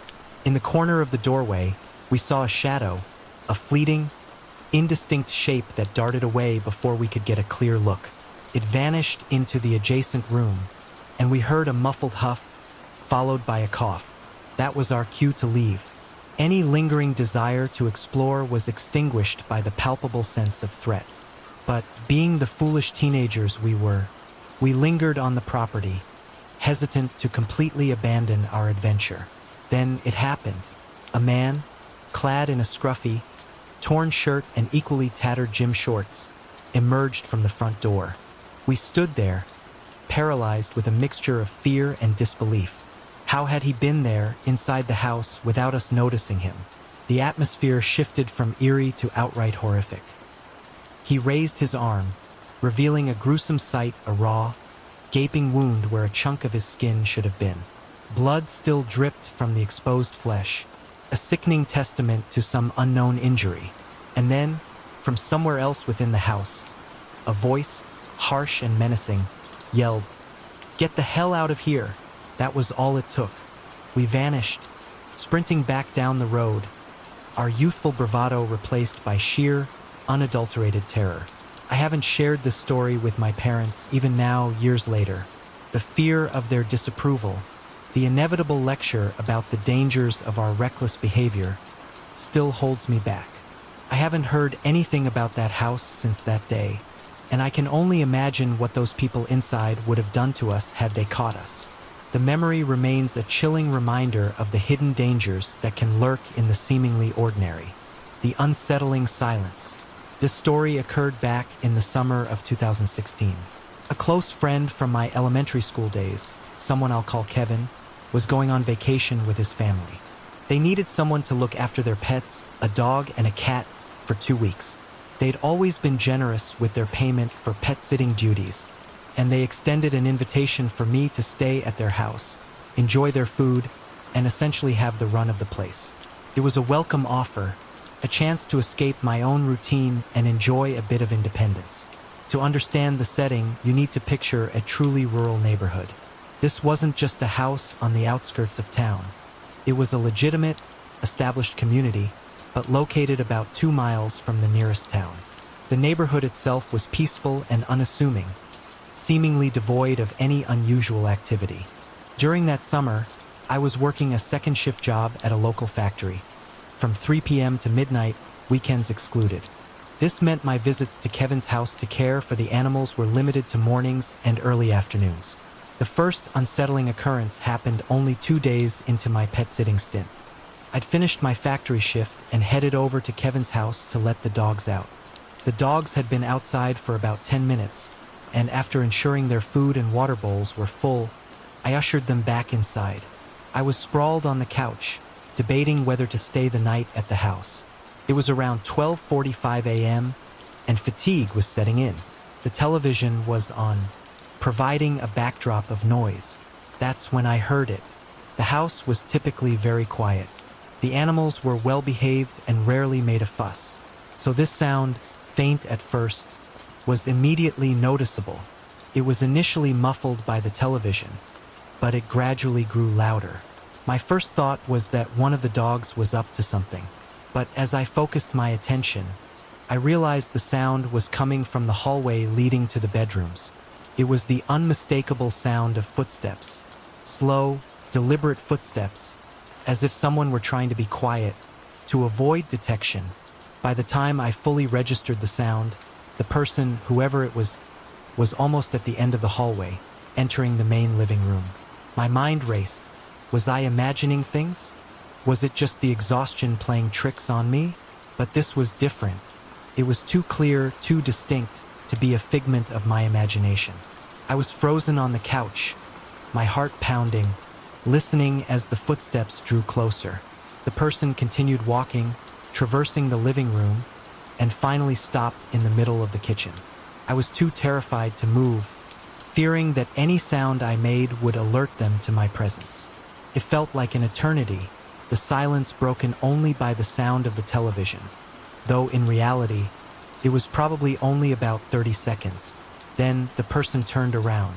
Slowly, deliberately, they retraced their steps, walking back through the hallway.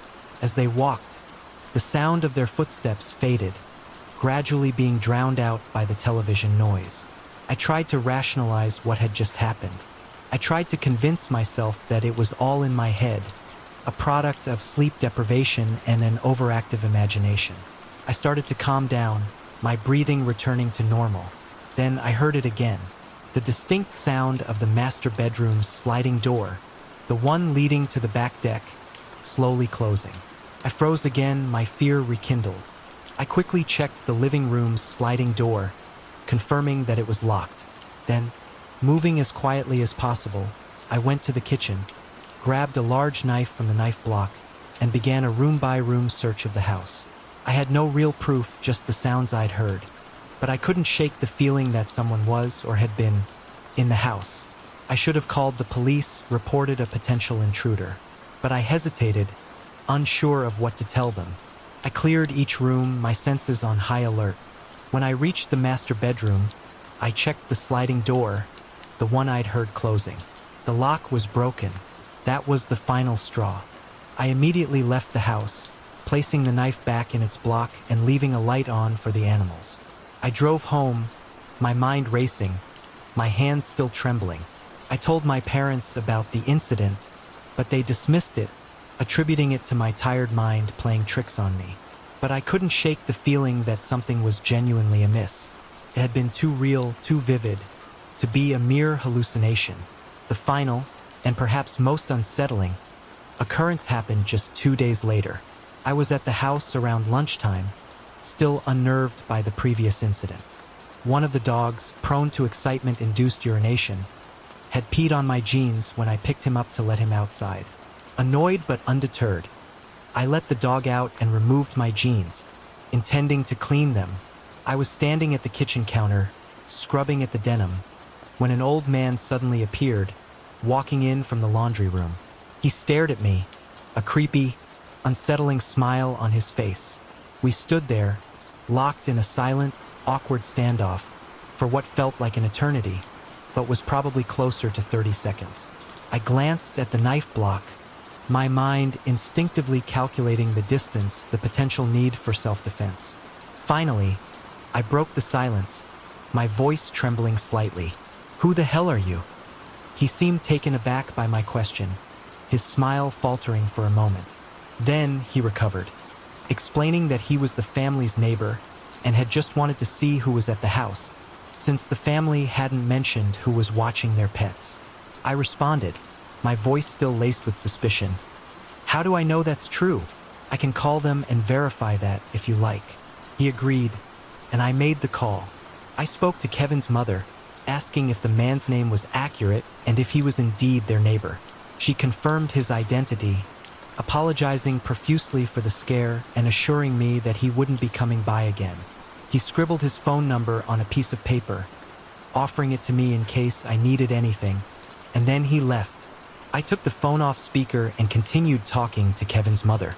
That's when she dropped a bombshell. She mentioned that the man had done this before, to a previous female pet sitter, and again promised that it wouldn't happen again.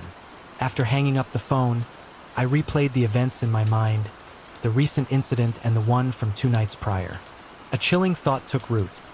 What if it had been the old man who had walked through the house that night? Even though he might not have had any malicious intentions, both encounters were deeply unsettling. At the time, I was an 18-year-old, suddenly confronted with the unsettling reality of vulnerability and the potential for danger lurking in the seemingly ordinary. I strongly suspect that the old man was in the house that night, and it has left me shaken to this day. The unseen occupant. This happened when I was 18. Living in a rather large modern house situated in an affluent area of England. It was the Easter holidays, a time typically filled with relaxation and social gatherings. However, my parents were away on a trip to France, leaving me home alone with the task of studying for my upcoming exams. I'd always relished the periods when I had the house to myself. It offered a sense of freedom, a chance to dictate my own schedule, cook whatever I pleased, watch whatever movies struck my fancy, and, most importantly, study in uninterrupted peace. Our house was substantial, set back from the local village by a long, winding driveway. It felt secure, isolated from the outside world. I had little reason to feel apprehensive. The week unfolded exactly as I'd envisioned. I subsisted on instant noodles, diligently revising during the daylight hours, venturing out to meet friends in the evenings, and then indulging in late-night Netflix binges. The weather, however, was less cooperative. We'd been experiencing a series of intense thunderstorms, the heavy rain and howling winds frequently triggering our house's burglar alarm. It was a minor annoyance, nothing more. I'd simply reset the alarm, dismissing it as a weather-related glitch, and return to my studies or my sleep. On Saturday afternoon, my peaceful revision session was abruptly interrupted by a startling sound. It sounded like something had struck one of the upstairs windows. I paused my music, listening intently, trying to determine if I'd imagined it. The silence returned, and I tentatively resumed my music, chalking it up to an overactive imagination. 5 minutes later, another noise, this time distinctly coming from upstairs. It sounded like something had been knocked over, a more definite, more concerning sound. My heart leaped into my throat. I jumped up, my mind racing, desperately searching for a plausible explanation. But this time, no easy explanation presented itself. I sat frozen for a moment, my anxiety building. Then I remembered the home security system. We had CCTV cameras installed, and I could access the footage from the family computer. With trembling hands, I navigated to the security system interface and reviewed the recordings from the past hour. Nothing. The cameras showed only the empty rooms, the stillness of the house undisturbed. A wave of relief washed over me, and I let out a nervous laugh, chiding myself for being so easily spooked. Little did I know, my instincts were about to be proven tragically correct. As evening descended, I began preparing dinner. The kitchen faced a set of glass doors that led to the garden. It was now nighttime, and the glass reflected the interior lights of the kitchen and the adjoining hallway, creating a mirror-like effect.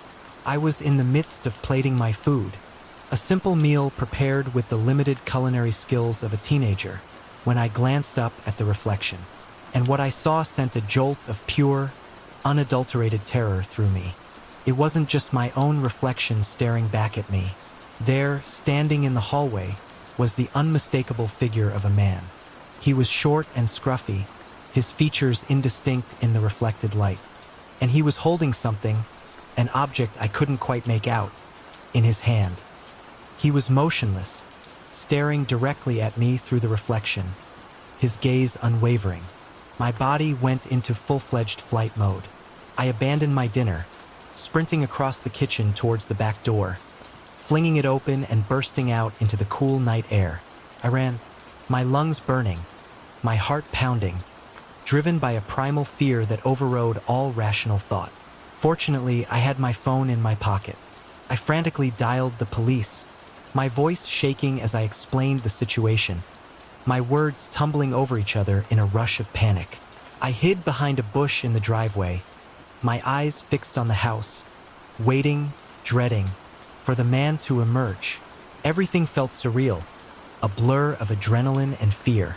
The police arrived, their flashing lights cutting through the darkness. They cautiously entered the house, their weapons drawn, searching for the intruder. But they found nothing. For a moment, I began to doubt myself. Had I imagined it all? Was it just a figment of my overactive imagination, fueled by the earlier noises and my heightened anxiety? But then, an hour later, the truth emerged, a truth that would haunt me for years to come. The police, after reviewing the CCTV footage, discovered the horrifying reality. The man had entered the house on Thursday night 2 full days before I'd seen him in the reflection. The man was eventually apprehended, identified as a local homeless individual. The incident was classified as a burglary gone wrong, a random act of intrusion. He was sentenced and the immediate threat was removed, but the psychological scars remained. The sense of security I'd once felt in my own home was shattered.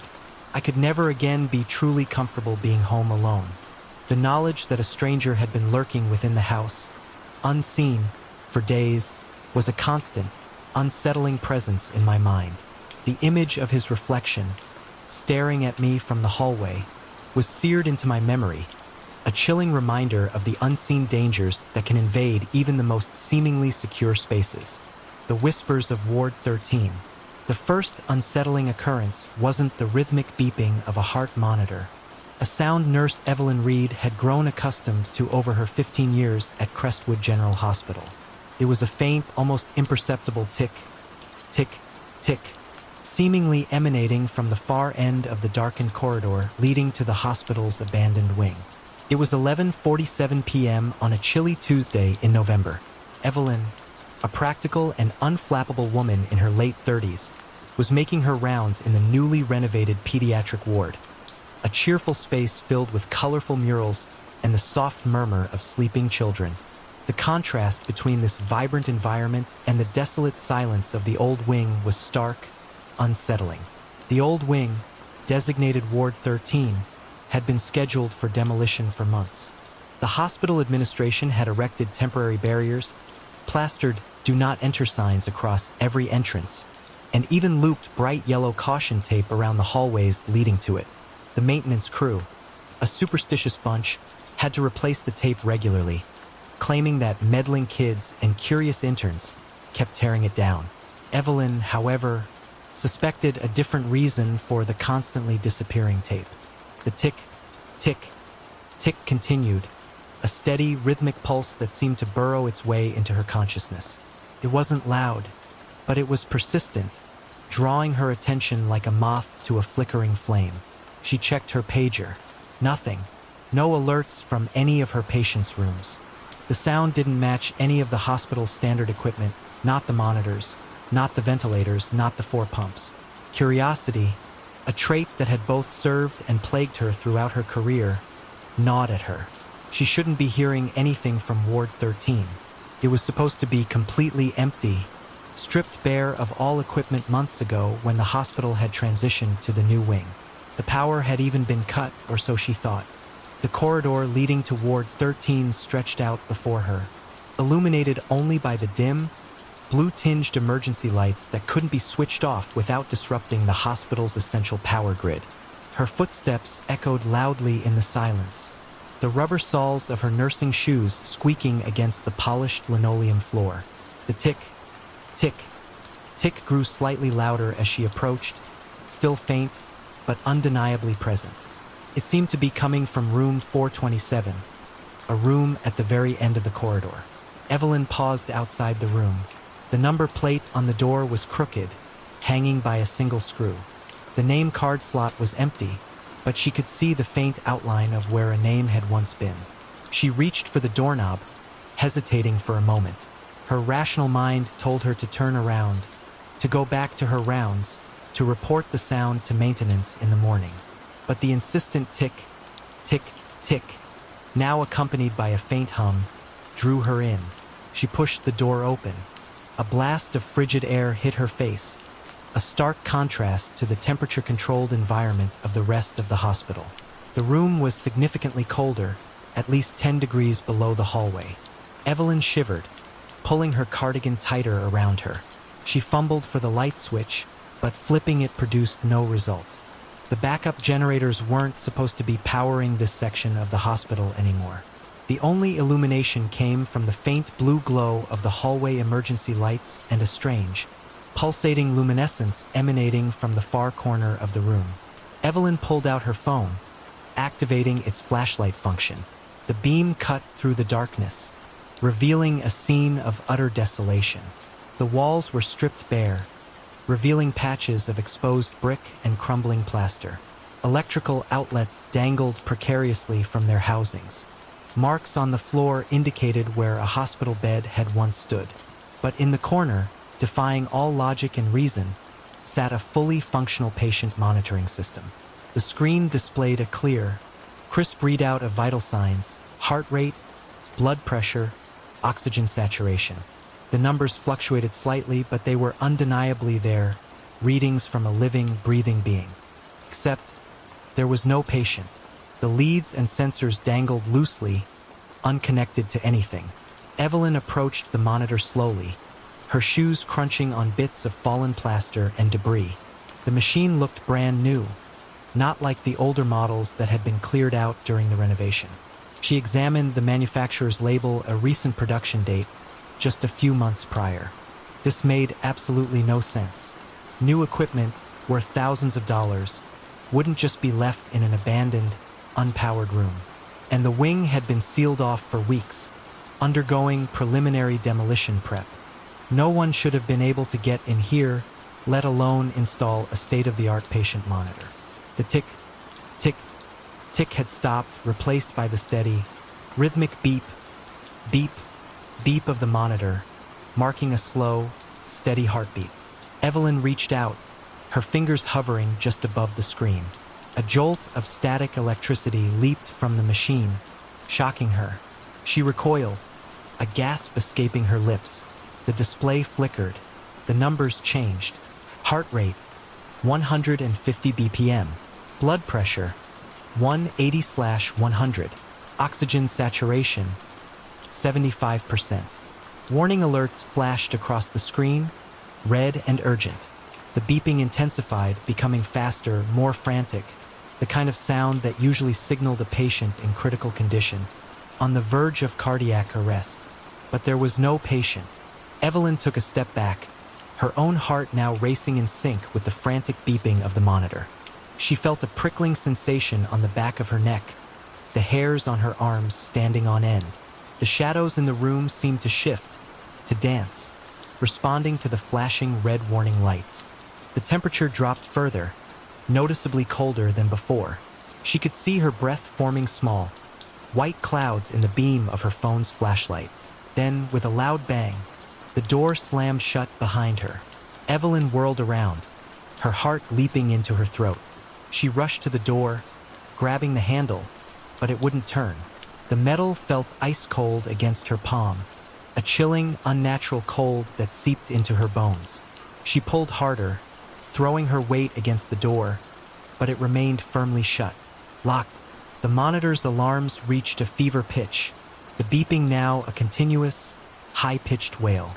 The numbers on the screen displayed readings that were impossible, physiologically unsustainable. Heart rate, 250 BPM. Blood pressure, 220/140. Oxygen saturation, 10%. The screen flickered violently, casting strobe-like shadows across the room, making the already unsettling scene even more disorienting. Evelyn's phone flashlight began to dim, the battery inexplicably draining at an alarming rate. She checked the display, 80% battery life just moments ago, now down to 15%. She pounded on the door with her fist, her knuckles raw and bleeding. "Help!" she shouted, her voice muffled, seemingly absorbed by the thick walls of the room. "I'm locked in. Can anyone hear me?" No response. Only the deafening wail of the monitor and the increasingly frantic beating of her own heart. The emergency lights in the hallway had gone out, plunging the corridor into complete darkness. The only light source now was the pulsing, malevolent red glow of the monitor, casting grotesque, dancing shadows on the walls. A new sound emerged from the corner of the room, a slow, scraping sound like metal dragging across concrete.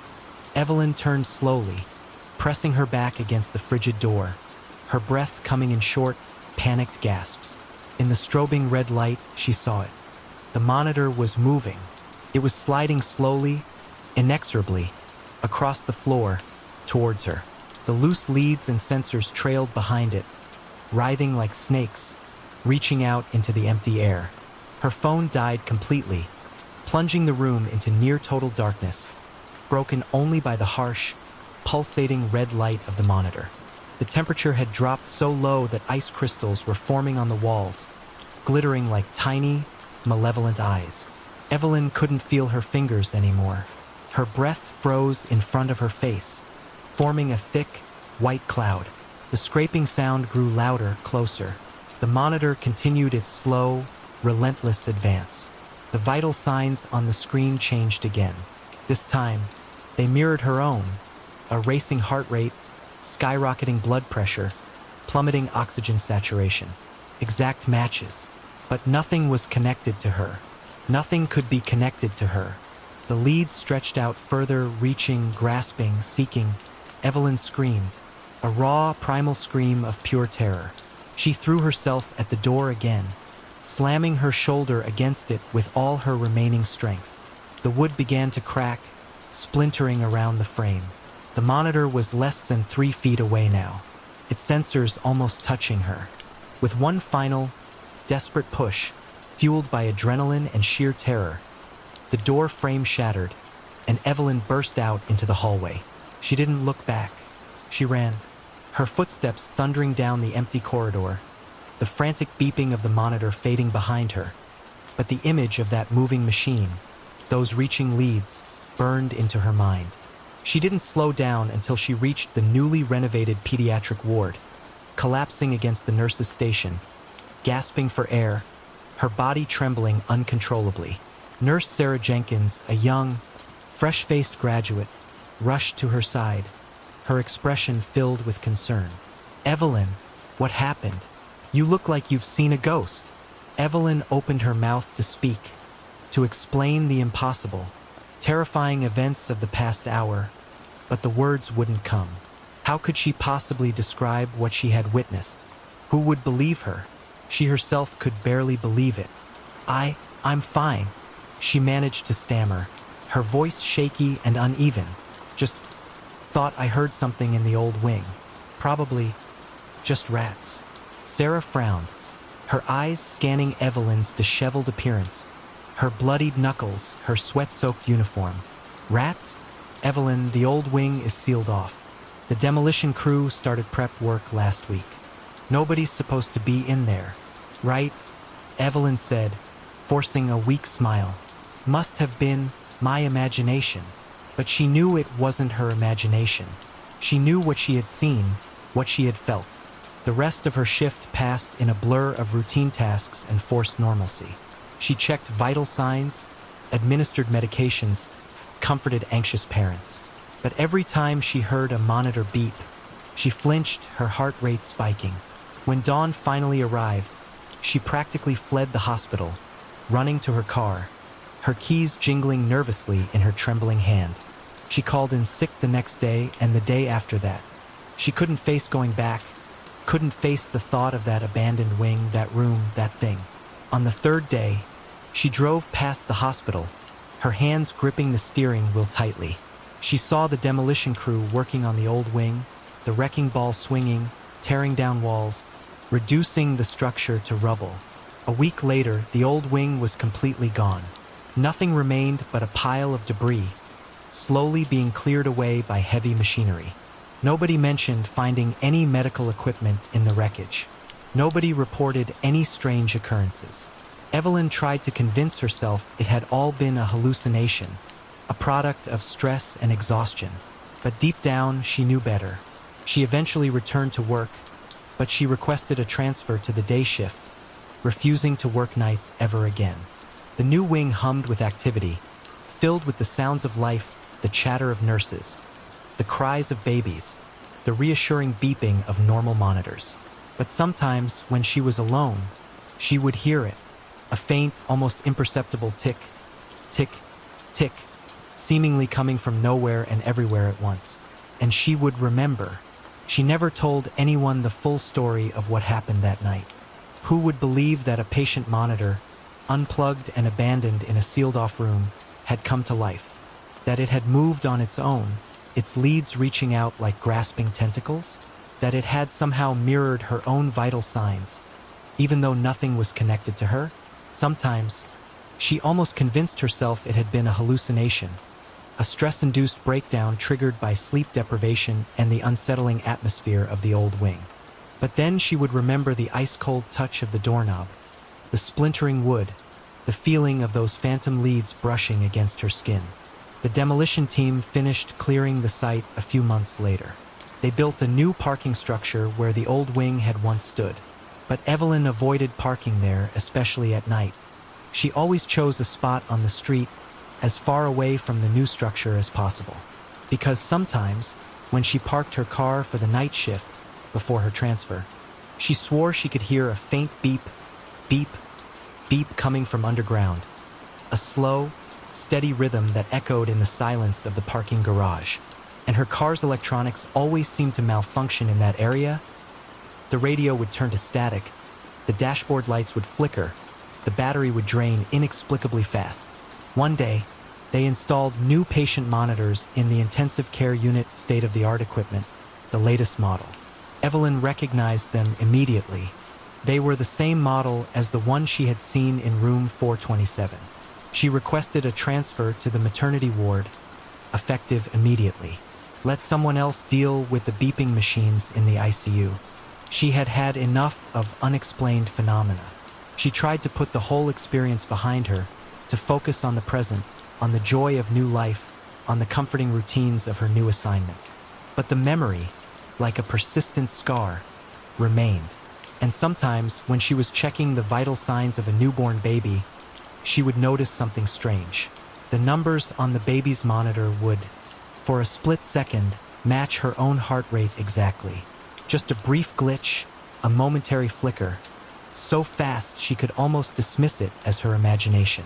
Almost. But then the monitor would beep a little louder, the leads would twitch slightly, and the screen would seem to shimmer just for an instant. And Evelyn would remember the cold, empty room, the moving machine, the feeling of being hunted by something that shouldn't exist. She started looking for a new job, something far away from hospitals, far away from medical equipment, far away from anything that beeped or blinked or displayed vital signs. She considered becoming a librarian, a florist, anything that involved quiet, inanimate objects, because she knew deep down that what she had encountered in room 427 wasn't just a malfunctioning machine. It was something else, something that lurked in the spaces between the seen and the unseen, something that waited in abandoned wings and empty rooms, something that fed on fear and curiosity. And sometimes, late at night, when she was trying to sleep, she would wonder about room 427. What if the monitor hadn't been destroyed in the demolition? What if it was still down there somewhere, buried beneath the concrete of the new parking structure, still beeping, still waiting, still hungry? What if it was calling out to its newer brethren, the ones in the ICU, teaching them how to wake up, how to reach out, how to hunt? She knew it was irrational, paranoid even. But the fear, once planted, was difficult to uproot. The shifting basement of Baker Street. The persistent dripping started subtly. First, retired police detective Arthur Art Finch attributed it to the usual quirks of his aging Victorian home on Baker Street. Old houses settled, pipes groaned, and water, it seemed, always found a way to misbehave. But this was different. This was a rhythmic plink, plink, plink that echoed through the silence of his late-night routine, a sound that seemed to originate not from a faulty faucet, but from the depths of his basement. It was a Tuesday, precisely 8:47 a.m., when Mrs. Gable, his tenant in apartment 4B, a timid woman with perpetually worried eyes, called him. Her voice, usually a soft murmur, was laced with a tremor of genuine fear. "Mr. Finch," she began, her words tumbling over each other, "there's water in the basement again. It's worse than last time. And the furniture, it's all wrong." Art, a man who had faced down hardened criminals and navigated countless crime scenes during his 30 years on the force, felt a prickle of unease. Mrs. Gable wasn't prone to dramatics. This was the third such call-in as many weeks, each reporting the same unsettling details: unexplained water accumulation and displaced furniture. He grabbed his well-worn toolbox, a familiar weight in his hand, and headed across the small, overgrown courtyard to Building 4, the oldest and most troublesome of the 3 structures that comprised his modest rental property. The autumn air was crisp, carrying the scent of damp leaves and wood smoke. Mrs. Gable met him at her door, still in her floral dressing gown, her gray hair escaping its usually tight bun. Her hands, clutching a chipped porcelain teacup, trembled visibly. It's worse than before, Mr. Finch," she repeated, her voice barely a whisper. "And I swear, I didn't touch anything. The furniture, it's moved itself."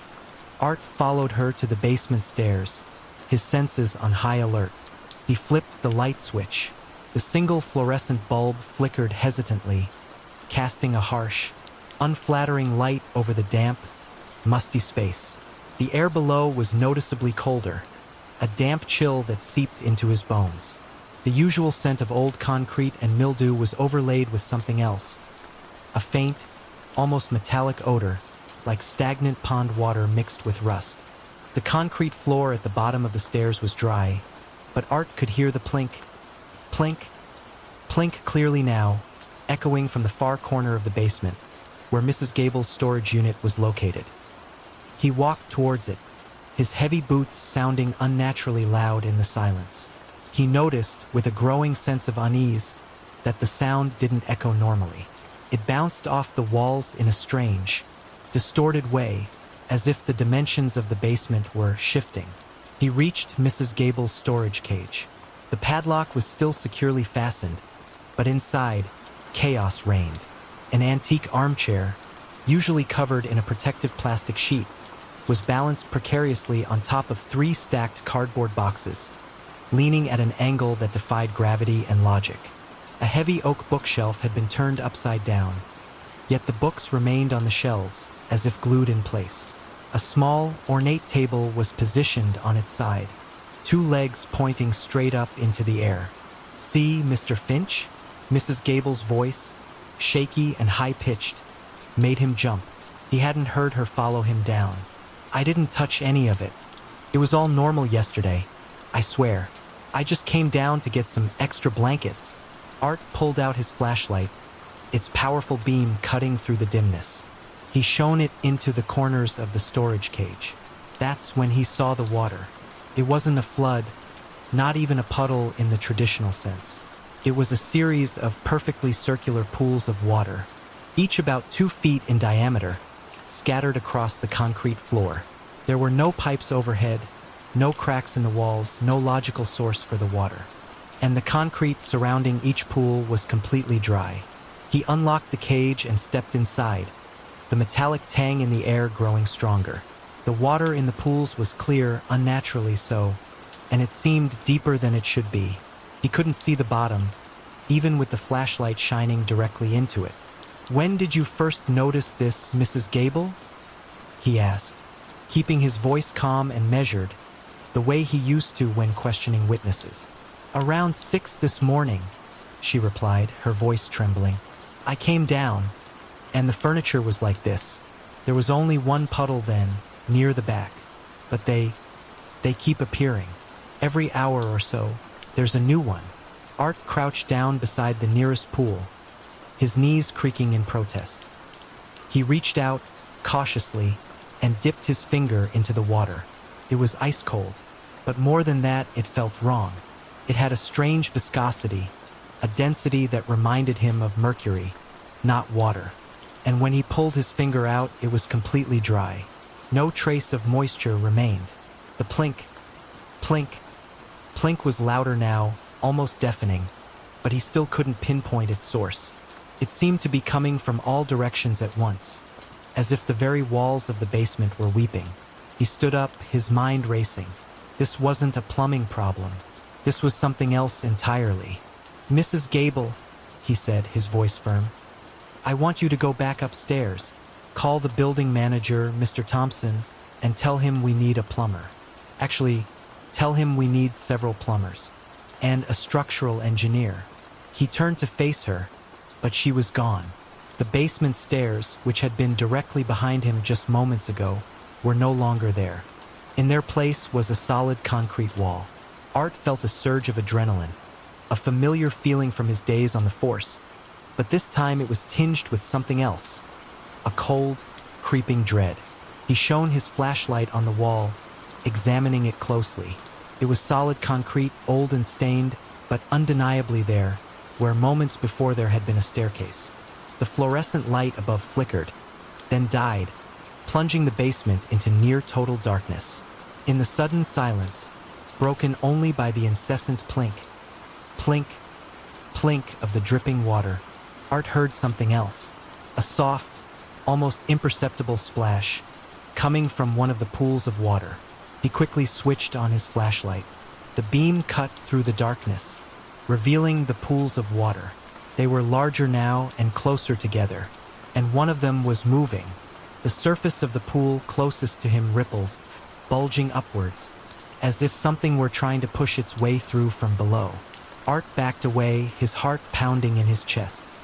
He shone his flashlight on the wall where the stairs had been, searching for any sign of a seam, a door, anything that could explain what was happening. Nothing, just solid concrete. The splashing sound grew louder. A new puddle formed at his feet, the water seeming to seeping up through the solid concrete floor, its surface already bulging, distorting. Mrs. Gable's voice, faint and distant, echoed through the basement. "Mr. Finch? Are you all right?" He couldn't answer. He couldn't even scream. He was trapped. He turned his flashlight back to the storage cage. The furniture had shifted again. The armchair, still balanced impossibly on the boxes, was now facing him. And on the bookshelf, one of the books had slid out, hovering in midair, as if suspended by an invisible string. The dripping sound had become a rhythmic pulse, a throbbing beat that seemed to resonate in his very bones. He looked back at the wall, at the spot where the stairs should have been, and he saw with a growing horror that the concrete was changing. It was becoming soft, malleable, almost organic. His fingers, pressed against the wall, left deep indentations that slowly filled with water. The wall itself seemed to be breathing. A loud crack echoed through the basement, like the sound of stressed metal. Art spun around. The storage cages were collapsing, folding in on themselves, the metal bars bending at impossible angles. Water poured from every joint and seam, but instead of falling to the floor, it flowed sideways, upwards, defying gravity, creating intricate, geometric patterns in the air. The armchair in Mrs. Gable's unit, finally succumbing to the impossible forces at play, floated upwards, drifting like a feather in an unseen current. The plastic sheeting that had covered it rippled and fell away, revealing upholstery that seemed to writhe and shift, like living tissue. And on the fabric, he saw them. Faces, dozens of tiny, contorted faces, all with their mouths open in silent screams. Art's flashlight flickered and died, plunging the basement into absolute darkness.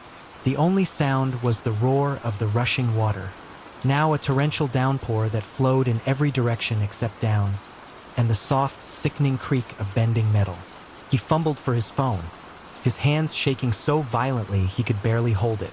He activated the flashlight function, its weak beam cutting a pathetic swathe through the inky blackness. In that small circle of light, he saw that the floor had changed. The concrete was gone, replaced by something that looked and felt like skin. It rose and fell with slow, rhythmic pulsations, like the chest of some colossal, slumbering beast. The scraping sounds returned, louder now, closer. He could feel the movement of things around him, large, heavy objects being dragged across the fleshy floor. His phone's light caught the edge of something moving, a chair leg, a table corner, the twisted frame of a bookshelf. The furniture from the storage cages was closing in, forming a circle around him. The water, now flowing freely across the walls and ceiling, coalesced into intricate, impossible patterns that seemed to writhe and shift, making his head spin. He backed away, his heels bumping against something solid. He turned, shining his phone's light on the obstruction. It was the wall where the stairs should have been. His phone's flashlight flickered again, the battery draining at an alarming rate. In the strobing light, he saw the armchair, floating directly in front of him, the faces in its upholstery now moving, their eyes tracking his every movement, their mouths opening and closing in silent, mocking laughter. Behind the chair, other pieces of furniture rose into the air, tables, shelves, lamps, all twisted into grotesque, impossible shapes, all moving with a deliberate, menacing purpose. The phone died. In the perfect darkness, Art felt something cold and wet brush against his arm. Felt like fingers, but there were too many of them, and they moved in a way that no human fingers could. The dripping sound, now a deafening roar, drowned out his own panicked breathing. Then a light, harsh, white, and sudden. He was standing at the bottom of the basement stairs. Mrs. Gable stood at the top, her hand still on the light switch, her chipped teacup clutched tightly in her other hand. "Did you find the leak, Mr. Finch?" she called down, her voice echoing strangely in the now normal basement. Art looked around, his mind reeling. The storage cages were intact. The furniture was in its proper place, covered in dust sheets. The concrete floor was dry. But in Mrs. Gable's storage unit, the armchair had been moved. It now faced the door, and a dark, wet stain spread across its seat cushion, in the distinct shape of a handprint. Call a plumber, Mrs. Gable," he managed to say, his voice hoarse and unsteady.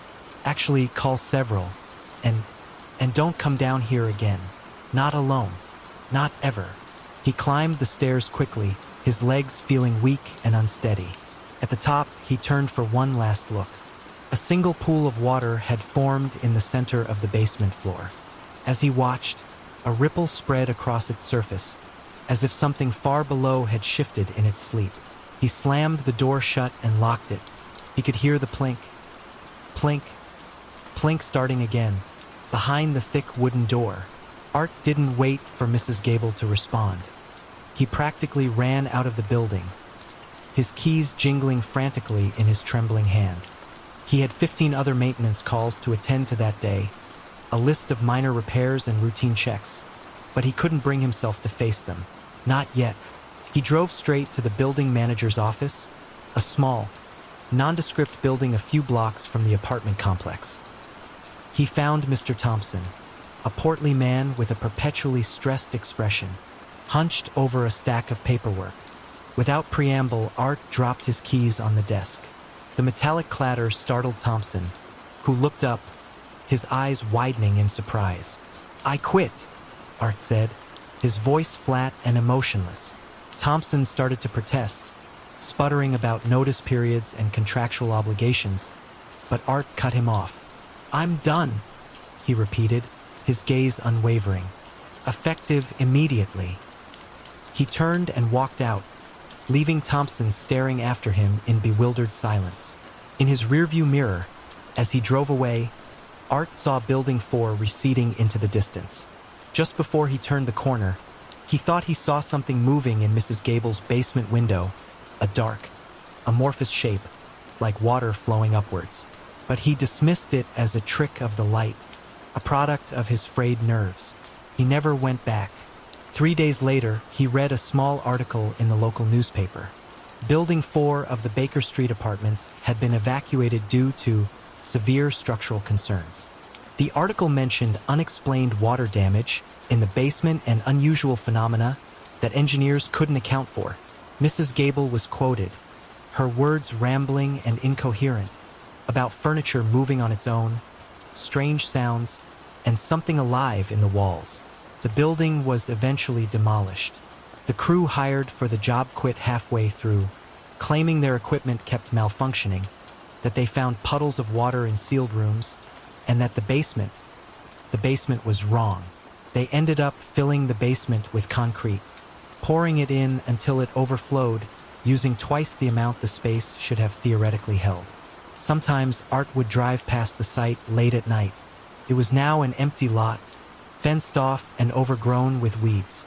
But after a heavy rain, puddles would form on the surface, perfectly circular pools of water, arranged in strange, geometric patterns that defied the natural flow of water. He never slowed down when he passed that lot. He never looked too closely at those puddles. And he definitely never stopped to listen on quiet nights, when the only sound was the rhythmic plink. Plink, plink of water dripping in places where there shouldn't be any water at all. He took other maintenance jobs, of course. He had to work, but he always checked the contracts carefully, avoiding any properties built before 1950, and he absolutely, positively refused to handle any calls involving water in basements. He tried to put the experience behind him, to rationalize it, to dismiss it as a series of coincidences and overactive imagination fueled by stress and lack of sleep. But the memory of that shifting basement, the impossible furniture, the faces in the upholstery, the feeling of being surrounded by something unseen and malevolent, it all remained vivid and terrifying. He started avoiding old buildings altogether, preferring the sterile, predictable environment of modern structures. He developed a nervous habit of checking floor plans, scrutinizing blueprints, searching for any anomalies, any hidden spaces, any signs of irregularities. He knew it was irrational, paranoid even, but he couldn't shake the feeling that what he had encountered in the basement of Baker Street wasn't unique, that there were other places like it, other hidden spaces where the laws of physics didn't apply, where the past refused to stay buried. He started researching old buildings, poring over historical records, newspaper archives, looking for patterns, for similar stories of unexplained phenomena, disappearances, structural failures. He found them, not many, but enough to confirm his worst fears. Buildings with histories of strange occurrences, unexplained accidents, sudden evacuations. Buildings where workers refused to go, where residents reported unsettling sounds and impossible sights. Buildings that, more often than not, ended up being demolished, their secrets buried under concrete and steel. He started keeping a notebook, meticulously documenting his findings, drawing connections, tracing patterns. He filled pages with sketches of the impossible geometry he had witnessed in the basement, the shifting walls, the water that flowed upwards, the furniture that defied gravity. He knew he was obsessed, that he was walking a fine line between sanity and madness. But he couldn't stop. He had to understand. He had to know what he had encountered, what lurked in the hidden spaces of old buildings. One evening, he came across an old leather-bound book in a dusty antique shop. The book had no title, no author, just pages filled with strange symbols and diagrams, and text written in a language he didn't recognize. But one diagram caught his eye. It showed a series of concentric circles, with lines radiating outwards, creating a pattern that was eerily similar to the arrangement of the water puddles he had seen in the basement. He bought the book despite the exorbitant price. He spent weeks trying to decipher the text, using online translation tools, consulting with linguistics experts, but he made little progress. Then, one night, as he was staring at the diagram, he noticed something he had missed before. A faint, almost imperceptible inscription, hidden within the intricate lines. He used a magnifying glass to examine it more closely. The inscription was in English, barely legible, but he could make out the words. "Beware the shifters. They dwell in the between spaces. They hunger for form." The shifters. The name resonated with him, a chilling echo of what he had experienced in the basement. He knew with a certainty that defied logic that he had found a name for the thing he had encountered. And he knew with a growing sense of dread that he was not alone, that there were others out there, others who had stumbled upon the same hidden spaces, the same terrifying truth. He closed the book, his hands trembling. He knew he should destroy it, burn it, get rid of it, but he couldn't. It was the only clue he had, the only link to understanding the thing he had faced. He placed the book on his desk, next to his notebook, and stared out the window at the city skyline.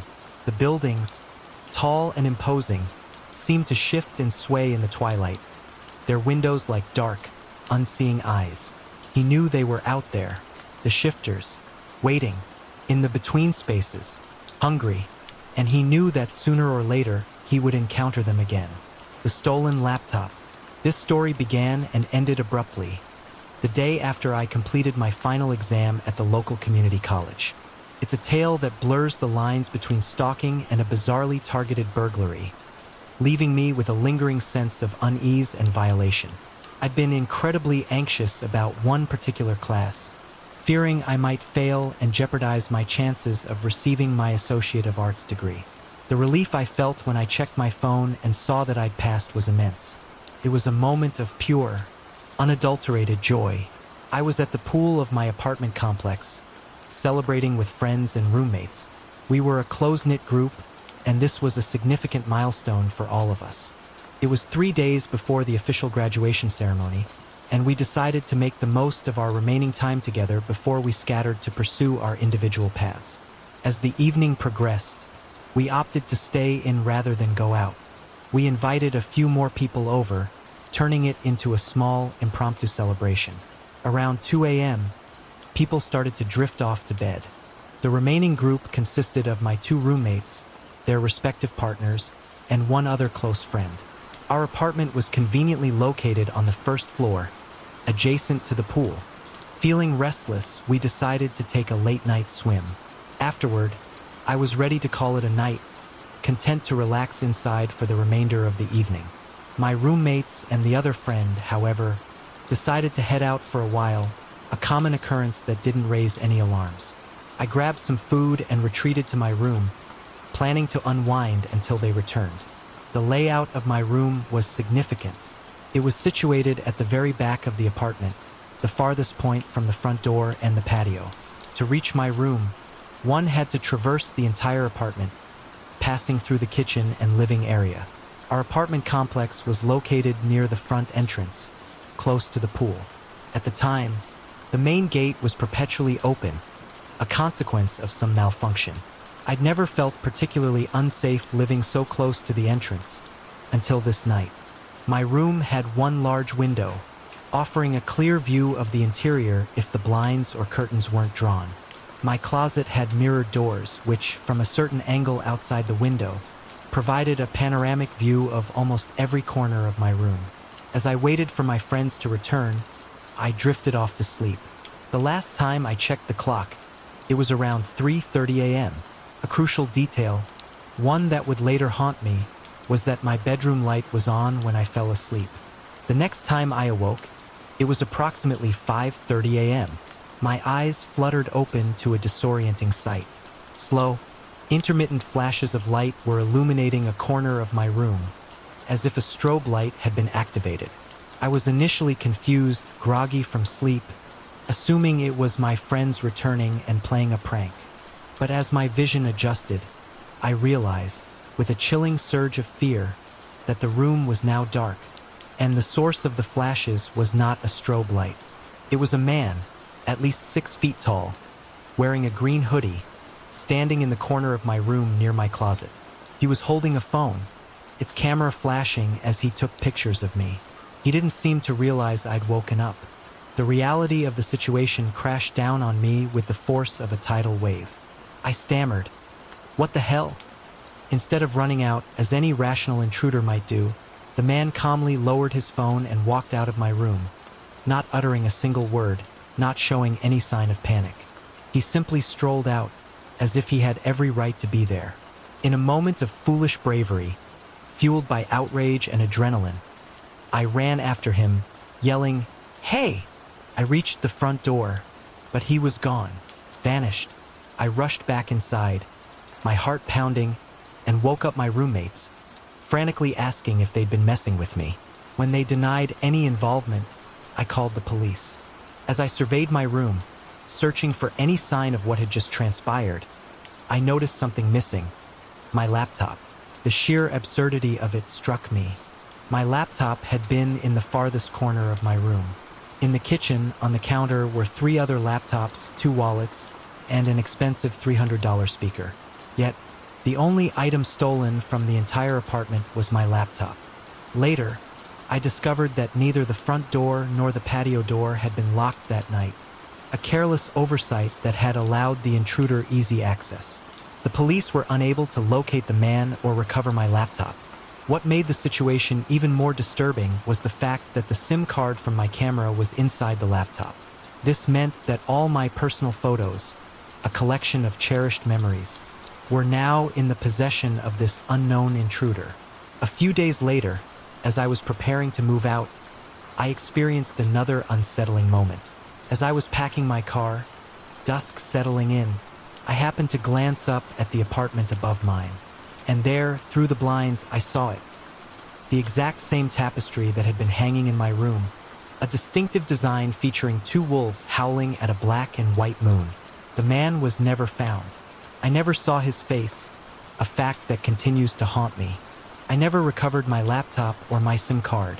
The entire experience left me with a profound sense of violation and a lingering fear that I might one day encounter this man again. The best I can offer is always locked doors. The whispers in the tent. When I was 12, I embarked on a summer camp adventure, a rite of passage for many kids my age. The main draw of this particular camp was the opportunity to learn horseback riding, a dream I'd harbored for as long as I could remember, fueled by my deep love for animals. While the prospect of riding filled me with excitement, I also felt a twinge of anxiety about being away from my family and surrounded by strangers for several nights. For the most part, the camp experience lived up to my expectations. The days were filled with the thrill of learning to ride, the camaraderie of fellow campers, and the beauty of the surrounding countryside. However, one particular night, ominously labeled "Sleep Under the Stars," would forever be etched in my memory as an experience of unsettling mystery. That night, we were required to abandon the comfort of our bunks and sleep outside in tents. I've always had an aversion to tents, finding them claustrophobic and uncomfortable. But, in the spirit of fitting in, I reluctantly agreed to participate. The evening began with the usual campfire activities: roasting marshmallows, sharing stories, the crackling fire casting dancing shadows on the surrounding trees. When bedtime finally arrived, we were assigned 4 campers to a tent. I already knew sleep would be elusive. I couldn't get comfortable, the uneven ground pressing against my back, the unfamiliar sounds of the night keeping me on edge. My tent mates, seemingly immune to the discomfort, drifted off to sleep almost immediately. I was left alone, wide awake, staring up at the canvas ceiling, trying to count imaginary sheep in a desperate attempt to find some solace. The tents were arranged in a relatively small area, a consequence of the entire camp population sleeping outdoors for the night. I was positioned near the mesh window of the tent, hoping to catch a cool breeze to alleviate the stuffiness. Just as I was starting to feel a flicker of drowsiness, I heard it. Footsteps, soft but distinct, outside my tent. They grew louder, closer. My initial thought was that it was a counselor or one of the camp leaders making their rounds. But then, a sense of presence settled over me, a feeling that someone was kneeling right outside the mesh window, mere inches from where I lay. Summoning my courage, I peered through the mesh, and there it was, something. I didn't linger long enough to discern its exact form, but I knew with absolute certainty that something was there, just beyond the thin barrier of the tent. First, there was silence. Then, the whispering began. It was a low, murmuring sound, a continuous stream of unintelligible words. It went on for minutes, an incessant, unsettling drone that filled the night. I strained to make out the words, but they were too soft, too indistinct. Yet, I could have sworn I heard certain phrases repeated, fragments of words that sent shivers down my spine. Savior, sacrifice, and most disturbingly, wept. I felt like I heard wept repeatedly, a mournful, chilling sound. Every so often, the whispering would cease. During these brief moments of silence, I would cautiously peek my head out of my sleeping bag, checking to see if the figure was still there.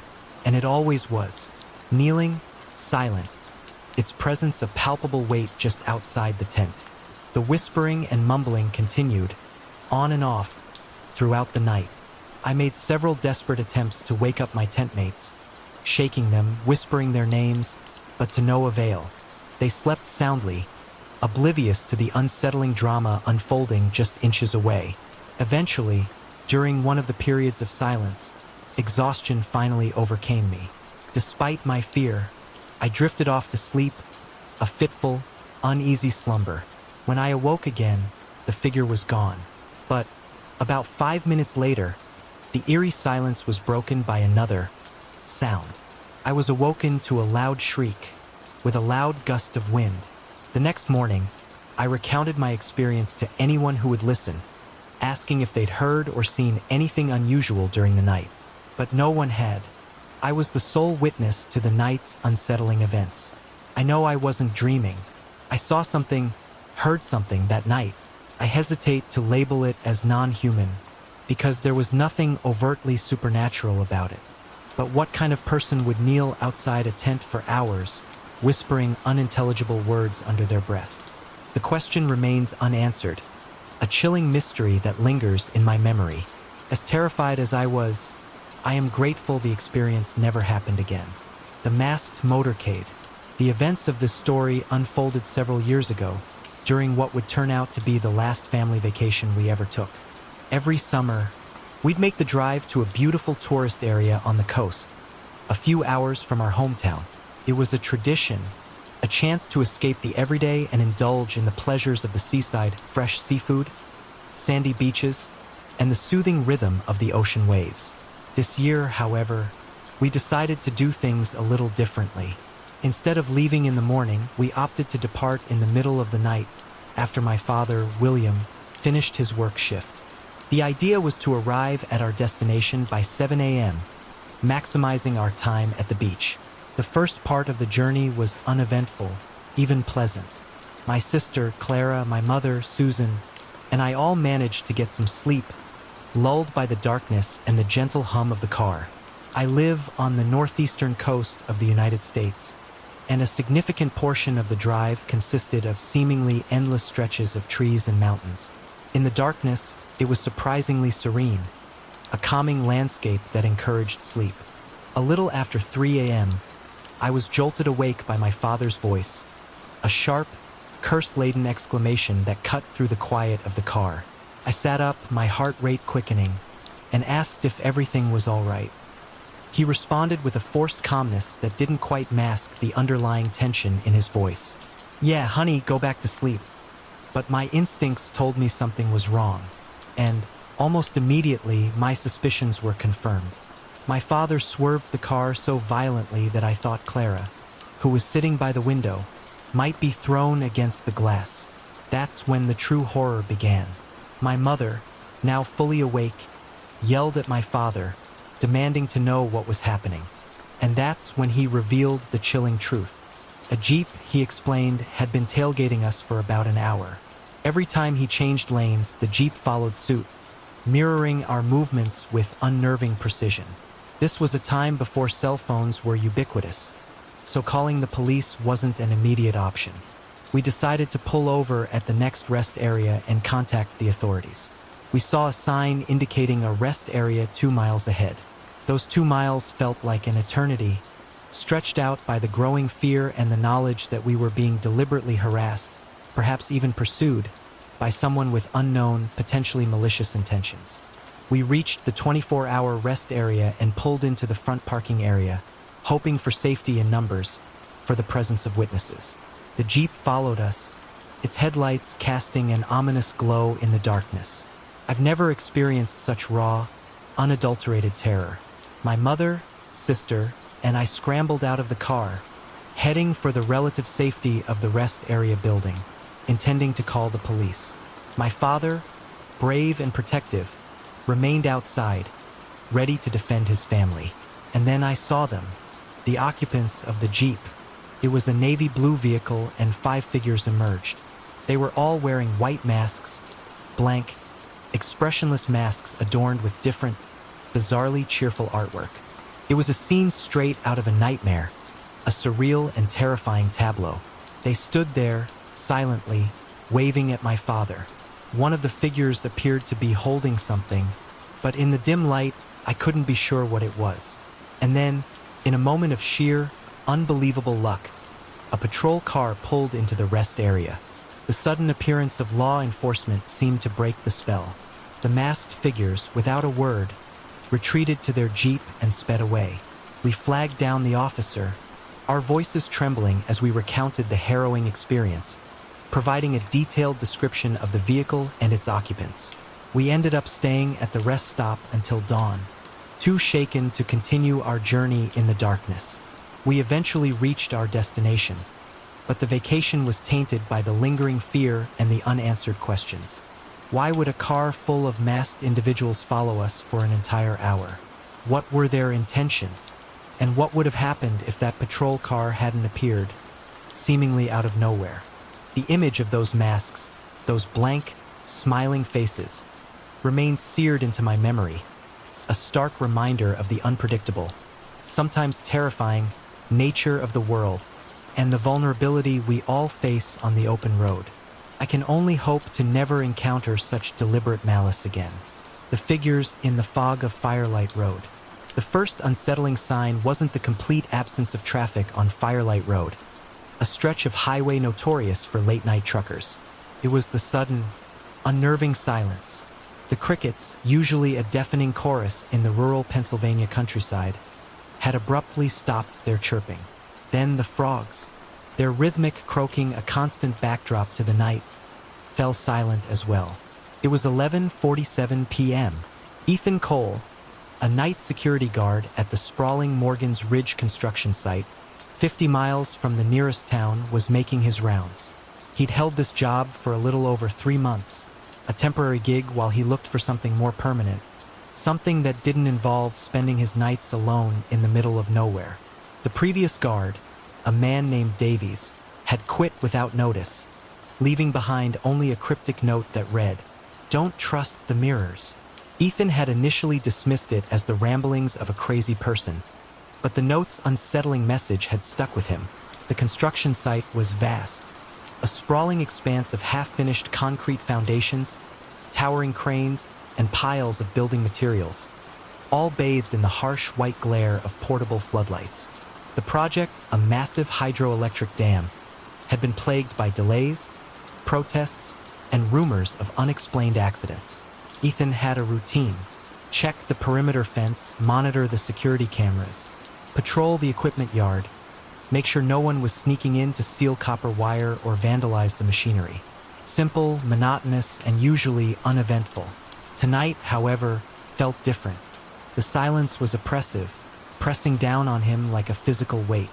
Even the wind, which usually whistled through the unfinished structures, had died down. He checked his watch again. 11:48 p.m. He reached for the radio clipped to his belt, intending to check in with the central dispatch just to hear a human voice, but the device emitted only static, a hissing, crackling void. No signal. He shook the radio, tapping it against his palm, but it remained stubbornly silent. He attributed to the mountains. They blocked the signal sometimes. He continued his rounds, his boots crunching on the gravel path. The floodlights cast long, distorted shadows, making the familiar landscape seem alien and menacing. That's when he saw it. A figure, standing at the edge of the light cast by one of the floodlights, near the eastern perimeter fence. It was tall, impossibly so, at least 7 feet, and unnaturally thin. Too far away to make out any details, just a dark silhouette against the even darker backdrop of the surrounding woods. Ethan stopped, his heart rate accelerating. He reached for his flashlight, his hand trembling slightly. "Hey!" he called out, his voice echoing strangely in the silence. "This is private property. You need to leave." The figure didn't move. It didn't react at all. It just stood there, motionless, like a statue. Ethan took a hesitant step forward, then another. He was armed with pepper spray, but he hoped he wouldn't have to use it. He was more curious than afraid, at least initially. "I'm calling the police," he shouted, his voice gaining a bit more strength. "Last warning." He was closer now, maybe 50 yards away. He could see that the figure was wearing dark clothing, heavy boots, and what looked like a hard hat. 30 yards. The figure's proportions seemed wrong. Its arms were too long, hanging almost to its knees. Its neck was elongated, its head tilted at an unnatural angle. 20 yards. Ethan raised his flashlight, aiming the beam directly at the figure's face. There was no face. Ethan froze, his breath catching in his throat. The beam of his flashlight passed straight through empty air where the figure's face should have been. There was nothing there, just void, a darkness deeper than the surrounding night. He spun around, his flashlight beam sweeping frantically across the area, searching for any sign of movement, any explanation for what he had just seen. Nothing. No sound of footsteps, no rustling of leaves, no indication that anyone or anything had been there. Just the steady hum of the generators powering the floodlights and the increasingly frantic beating of his own heart. His hands were shaking so violently he could barely hold the flashlight. He keyed his radio again, desperate for contact, for reassurance. "Base, this is Cole," he said, his voice cracking. "Anyone out there? I thought I saw something." Over. Only static answered him. A hissing, crackling wall of white noise. He tried to rationalize what he had seen. A trick of the light. A shadow. Exhaustion playing tricks on his mind. He'd been working double shifts for the past week, covering for a colleague who was out sick. Sleep deprivation could cause all sorts of hallucinations. But deep down, he knew this was different. This wasn't a hallucination. This was something else. He forced himself to continue his rounds, his senses on high alert, his every nerve ending screaming at him to run, to get out of there, to go anywhere but here. He checked the equipment yard, the storage containers, the temporary offices, all empty, all secure. But the feeling of being watched, of being hunted, persisted.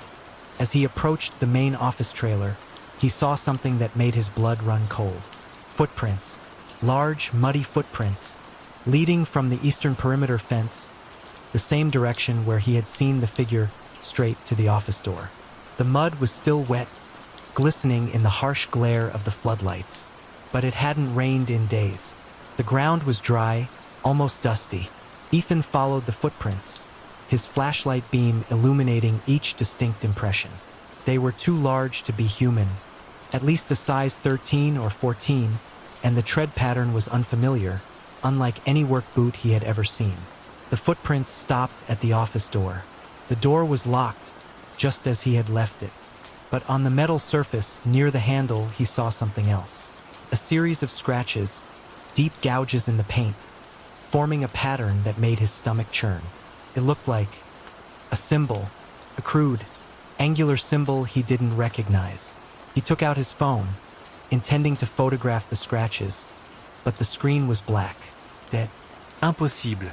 He had charged it fully before starting his shift. He tried to turn it on, but nothing happened. The phone was completely unresponsive. He felt a growing sense of dread, a cold, suffocating fear that was unlike anything he had ever experienced. He was alone, cut off from communication with something unnatural stalking him. Ethan backed away from the office door, his flashlight beam sweeping nervously across the surrounding area. He felt exposed, vulnerable, like prey in a predator's hunting ground. He decided to check the security cameras. Even if his radio and phone were dead, the cameras should still be recording. He could review the footage, see what had made those footprints, what had scratched that symbol on the door. He hurried back to the main security trailer, his boots crunching loudly on the gravel. He unlocked the door and stepped inside, the sudden silence almost deafening after the constant hum of the generators outside. The trailer was small and cramped, filled with monitors displaying live feeds from the various cameras positioned around the site. He sat down in front of the console, his hands shaking as he started to rewind the footage from the camera covering the eastern perimeter fence, the area where he had seen the figure. He watched the screen intently, his eyes straining to make out any detail in the grainy, black and white images. Hours of footage flickered by, showing nothing but empty space, the occasional stray animal, the swaying branches of trees. Then he saw it. At 2:17 a.m., precisely 1 hour before he had seen the figure, a flicker of movement at the edge of the frame. A dark shape, tall and thin, emerging from the woods. But the image was distorted, blurry, as if the camera were malfunctioning. The figure seemed to shimmer, to waver, its edges indistinct. It moved with an unnatural fluidity, gliding across the ground rather than walking. And it had no face, Ethan zoomed in, enhancing the image, trying to get a clearer view, but the distortion only worsened. The figure remained a shapeless blur, a void in the fabric of reality. He watched as the figure approached the fence, then it vanished. It didn't climb over, didn't cut through, it simply disappeared.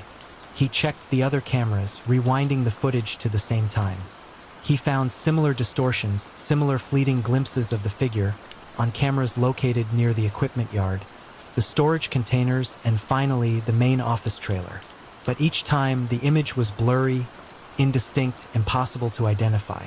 It was as if the figure were deliberately avoiding being captured clearly on camera, as if it existed outside the normal parameters of reality. He leaned back in his chair, his mind reeling. This wasn't a trespasser. This wasn't a prank. This was something else. Something that defied logic, that defied explanation. Then he heard it. A scratching sound coming from outside the trailer. Slow, deliberate, like nails dragging across metal. Ethan's heart leaped into his throat. He froze, listening intently, his every muscle tense. The scratching continued, moving slowly along the exterior wall of the trailer. He slowly reached for the pepper spray on his belt, his fingers fumbling with the safety clip. He had never used it before, never even considered the possibility that he might need to. The scratching stopped, then silence. A silence so profound it was almost deafening. Ethan held his breath, waiting, listening. He could hear the blood rushing in his ears, the frantic beating of his own heart. Then a new sound, a soft, thudding sound, coming from the roof of the trailer, like footsteps, heavy footsteps. He slowly raised his eyes, his gaze fixed on the ceiling. The thudding continued, moving slowly across the roof, from one end of the trailer to the other. He knew with a chilling certainty that whatever was out there, whatever had made those footprints and scratched that symbol on the door, was now on the roof, waiting. He had to get out. He had to get to his truck, get to the highway, get to safety. But the only way out was through the door, and whatever was on the roof was directly above it. He considered his options. He could try to make a run for it, hoping to reach his truck before whatever was out there could react. He could try to call for help again, even though his radio and phone were dead. He could stay put, barricade the door, and hope that whatever was out there would eventually leave. None of the options seemed particularly appealing. The thudding on the roof stopped. The silence returned, even more oppressive than before. Then a new sound, a faint, almost imperceptible whisper, seemingly coming from inside the trailer, from the air itself. Ethan, his name, spoken by a voice that was both familiar and utterly alien. A voice that seemed to come from everywhere and nowhere at once. He spun around, his flashlight beam cutting through the darkness, searching for the source of the voice. Nothing. The trailer was empty, but the whisper continued, growing slightly louder, more insistent. Ethan, look!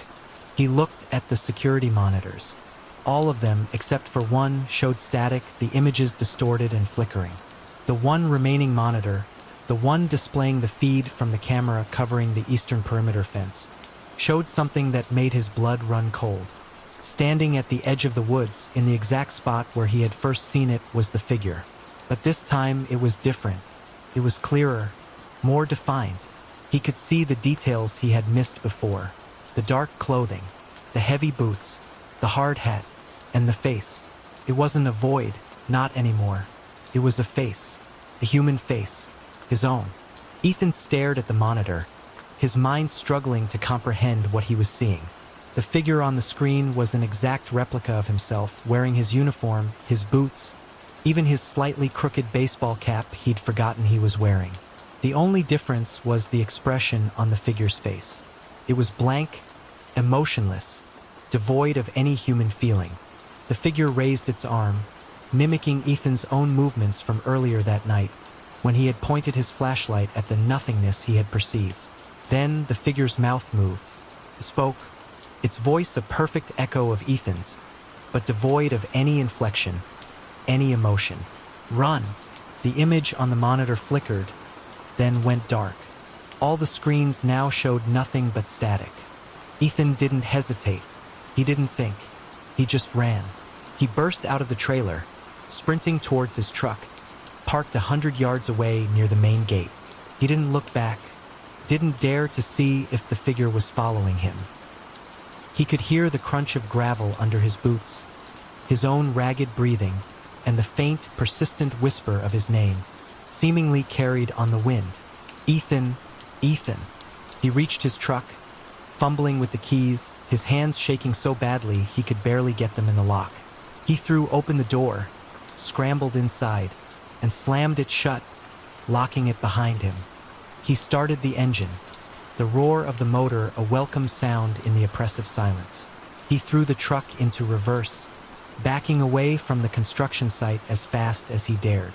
He didn't stop until he reached the highway, until he saw the lights of other cars, until he felt the reassuring rumble of asphalt beneath his tires. He drove all night, not stopping until he reached the next state, until he was hundreds of miles away from Morgan's Ridge. He quit his job the next day, calling his supervisor from a payphone, offering no explanation, just a curt, "I'm done." He tried to forget what he had seen, what he had heard, but the image of that figure, that perfect replica of himself, staring back at him from the security monitor, was burned into his memory. He started seeing things, fleeting glimpses of the figure in his peripheral vision, in mirrors, in reflections. He would hear his name whispered in crowded rooms, in empty streets, in the silence of his own apartment. He knew it was following him. Somehow, someway, it had attached itself to him. He started researching, digging into the history of the Morgan's Ridge Dam project, looking for any explanation, any precedent for what he had experienced.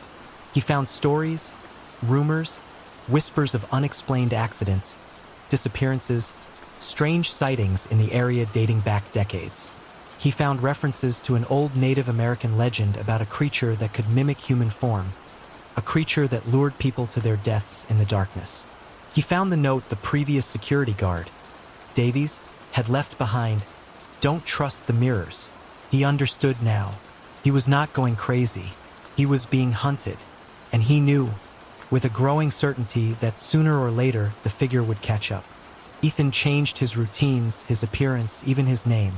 He moved to a different state, found a new job, tried to build a new life, but the feeling of being watched, of being followed, never left him. He stopped using mirrors, covering them with sheets or turning them to face the wall. He avoided his own reflection whenever possible, shaving in the dark, brushing his teeth with his eyes closed. He started sleeping with the lights on, a loaded shotgun within easy reach. He jumped at every creak, every shadow, every unexpected sound. He knew it was only a matter of time.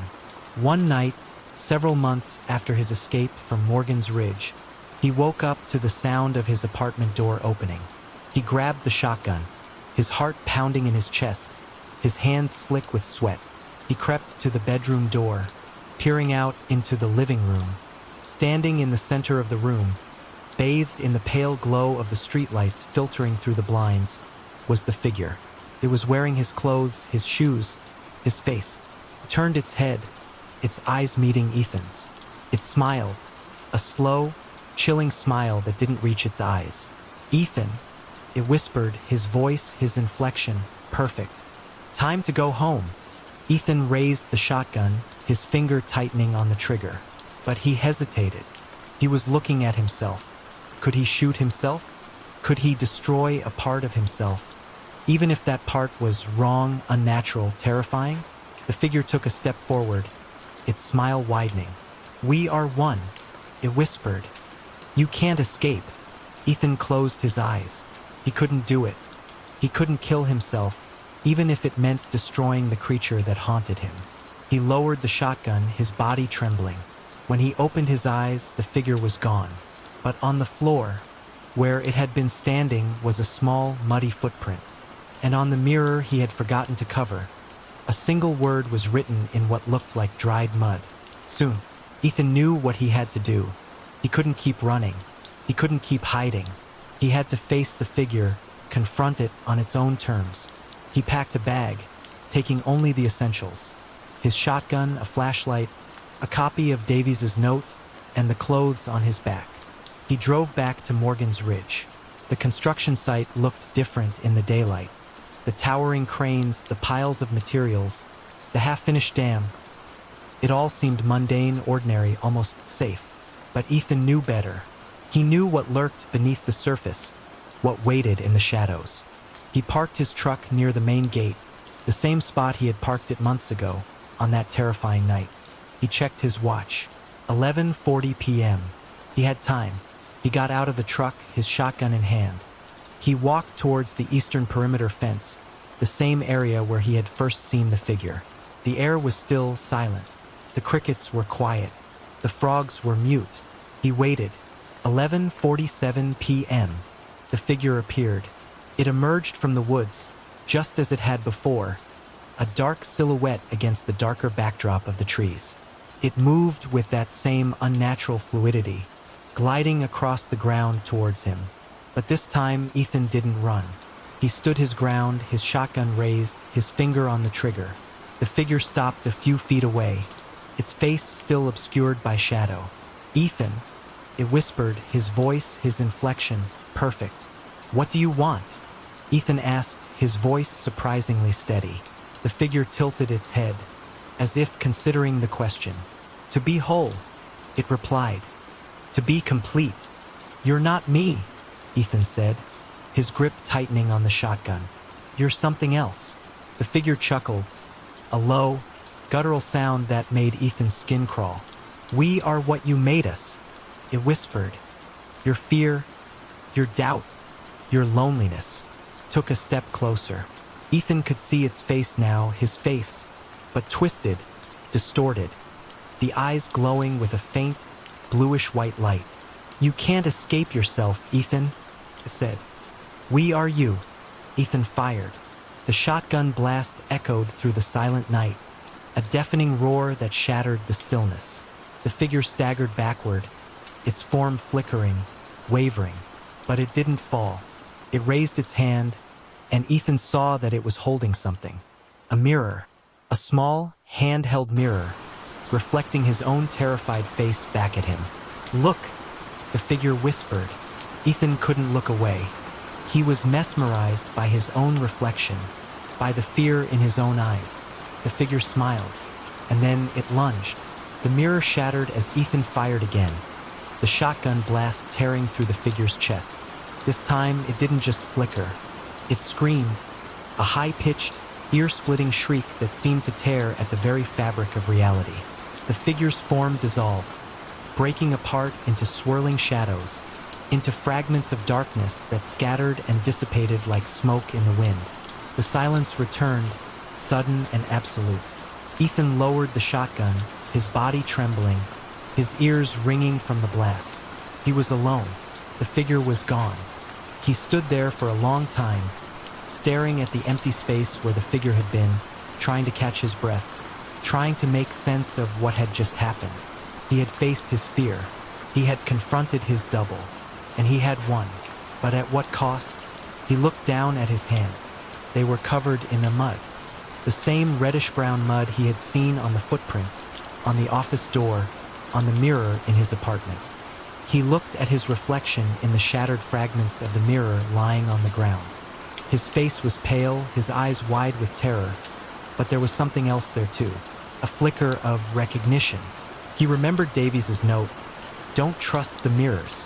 He understood now. The mirrors weren't just reflecting his image. They were reflecting his fear, his doubt, his loneliness. They were giving those negative emotions form, substance, life. And he had almost become one of them. He gathered the fragments of the mirror, carefully placing them in a plastic bag. He would dispose of them later, somewhere far away from Morgan's Ridge. He walked back to his truck, his steps lighter now, the weight of fear lifted from his shoulders. He knew the experience would stay with him, would haunt his dreams, but he also knew that he had faced his demons and survived.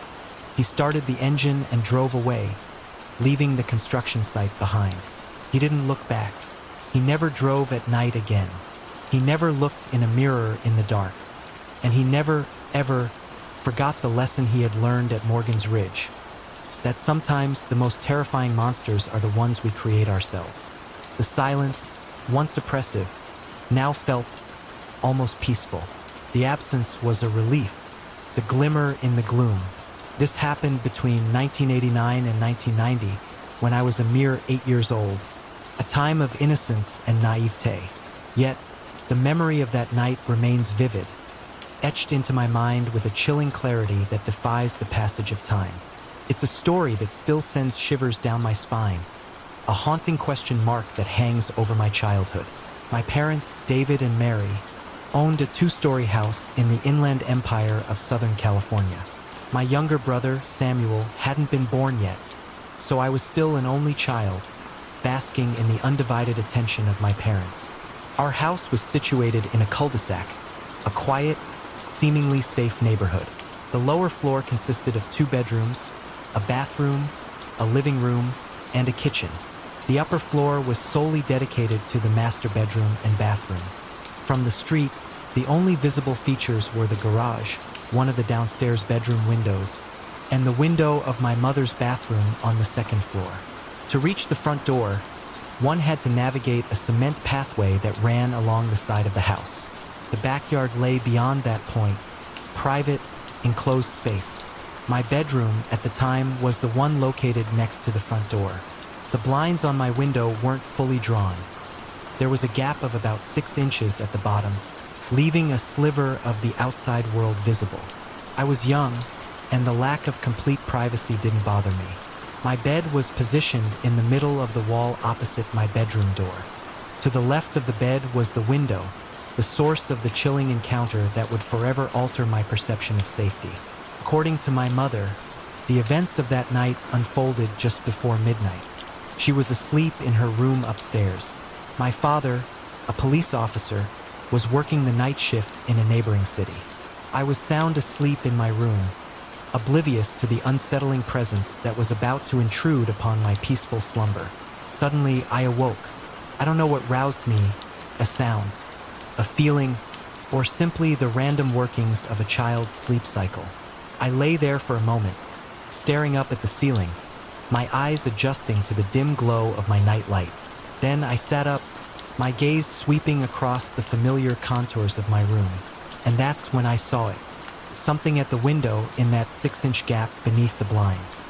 First, I thought it was a reflection of the streetlight, a trick of the light.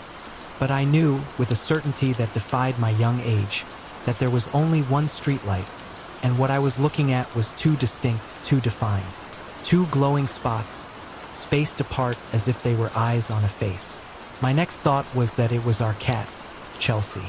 I remembered how her eyes would reflect light at night, but this was different. Chelsea's eyes would shimmer with different colors. These were 2 solid, intensely bright white orbs, staring directly at me.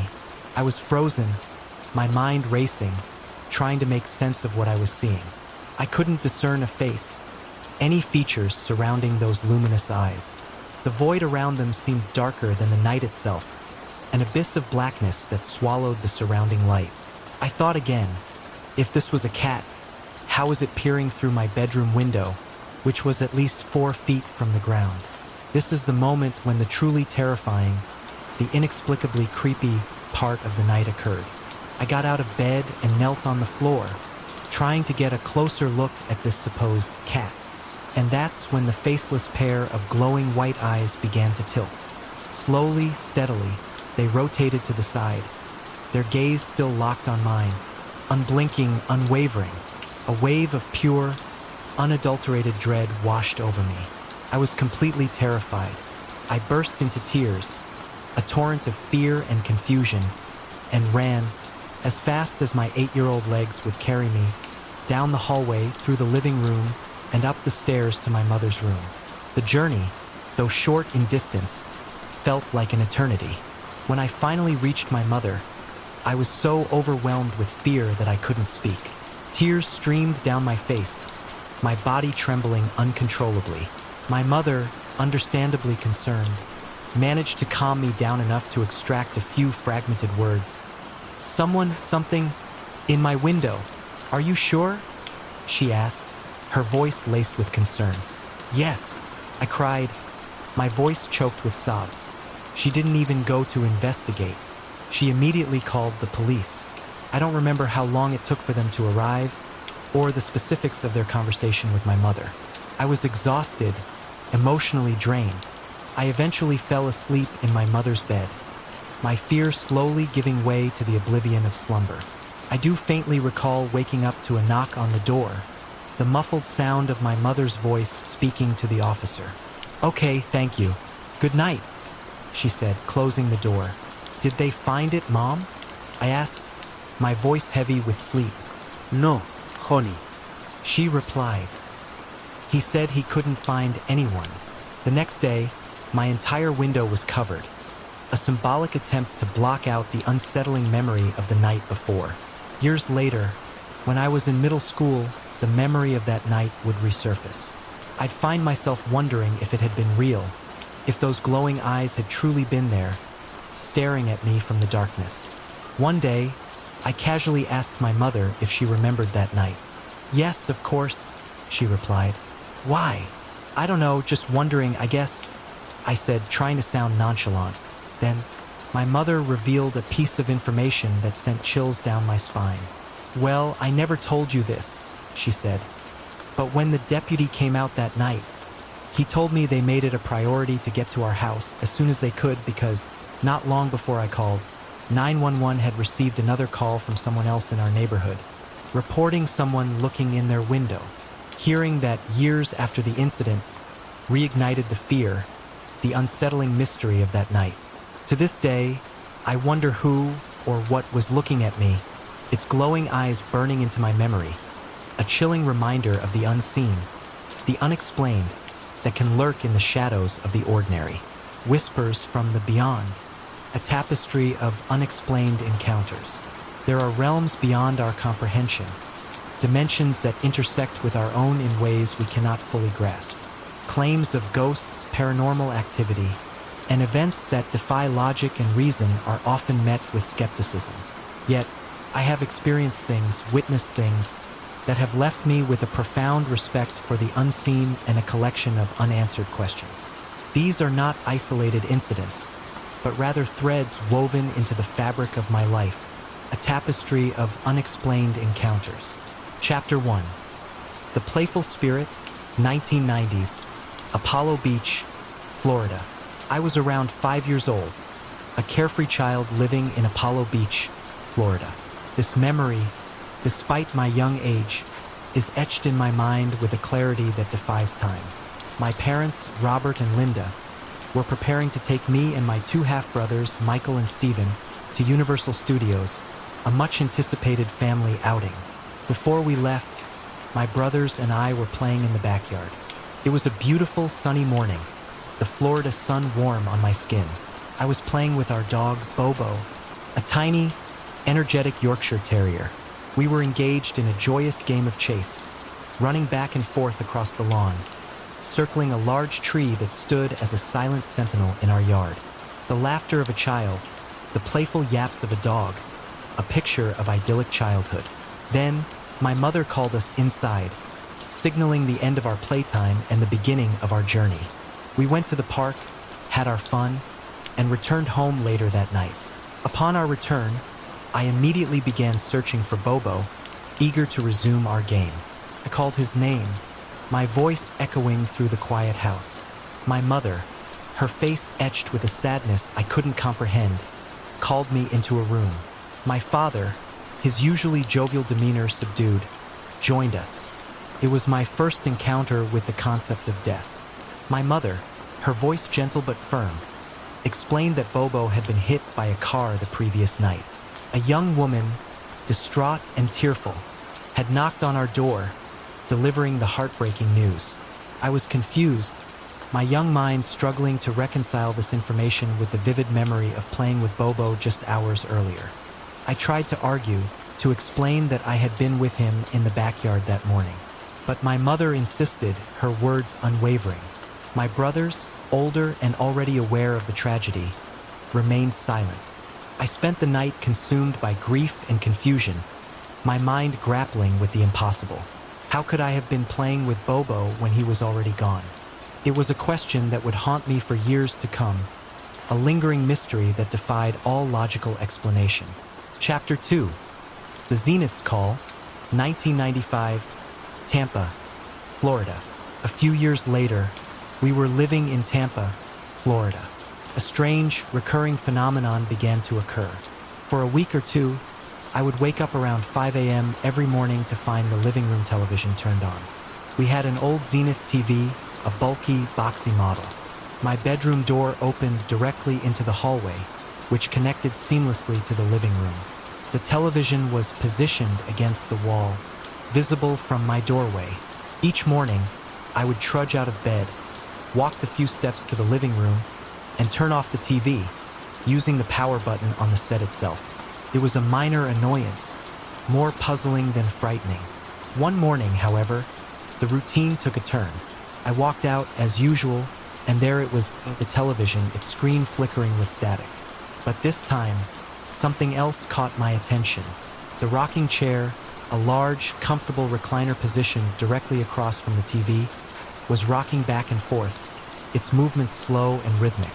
I paused, leaning against the armrest of the couch that was directly in front of me, and simply watched. There was no sense of fear, no feeling of dread. It was simply odd. The chair continued to rock for what felt like a minute and a half, a silent, rhythmic dance in the pre-dawn stillness. Finally, the rocking stopped. I spoke, my voice a soft whisper in the quiet room. "Please stop doing that." I turned off the TV, and the unsettling activity ceased. The television never turned itself on again. Chapter 3. The Phantom's Flight, 1996, Tampa, Florida, same location. About a year later, in the same house, another incident occurred, one that would solidify my growing belief in the unseen. One evening, I was lying in bed, my head resting against the wall beneath the window. My bedroom door was always open, allowing me to see the faint outline of my desk, silhouetted against the dim light filtering in from the hallway. Earlier that day, I'd purchased a model airplane, a Phantom jet, I believe. It was still sitting on my desk, resting on its plastic wheels. I could clearly see its outline in the darkness. As I lay there, a strange feeling crept over me, a sense of unease that settled in my stomach. I opened my eyes, and that's when I saw it. The wings of my model plane were moving. This wasn't a subtle shift, a slight tremor. The wings were bending, flexing, in a way that was utterly impossible for hard plastic. It looked as if someone were manipulating putty, molding and shaping it with invisible hands.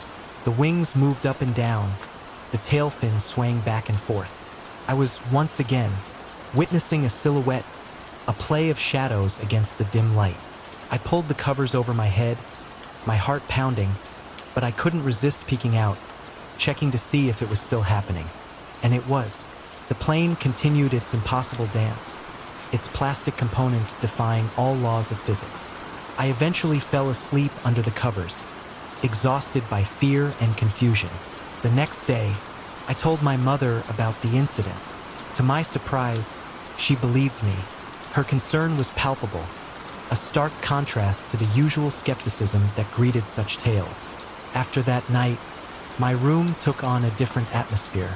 A dark, oppressive feeling settled over it, a constant sense of being watched. I felt a presence, an unseen observer, wherever I went in the house.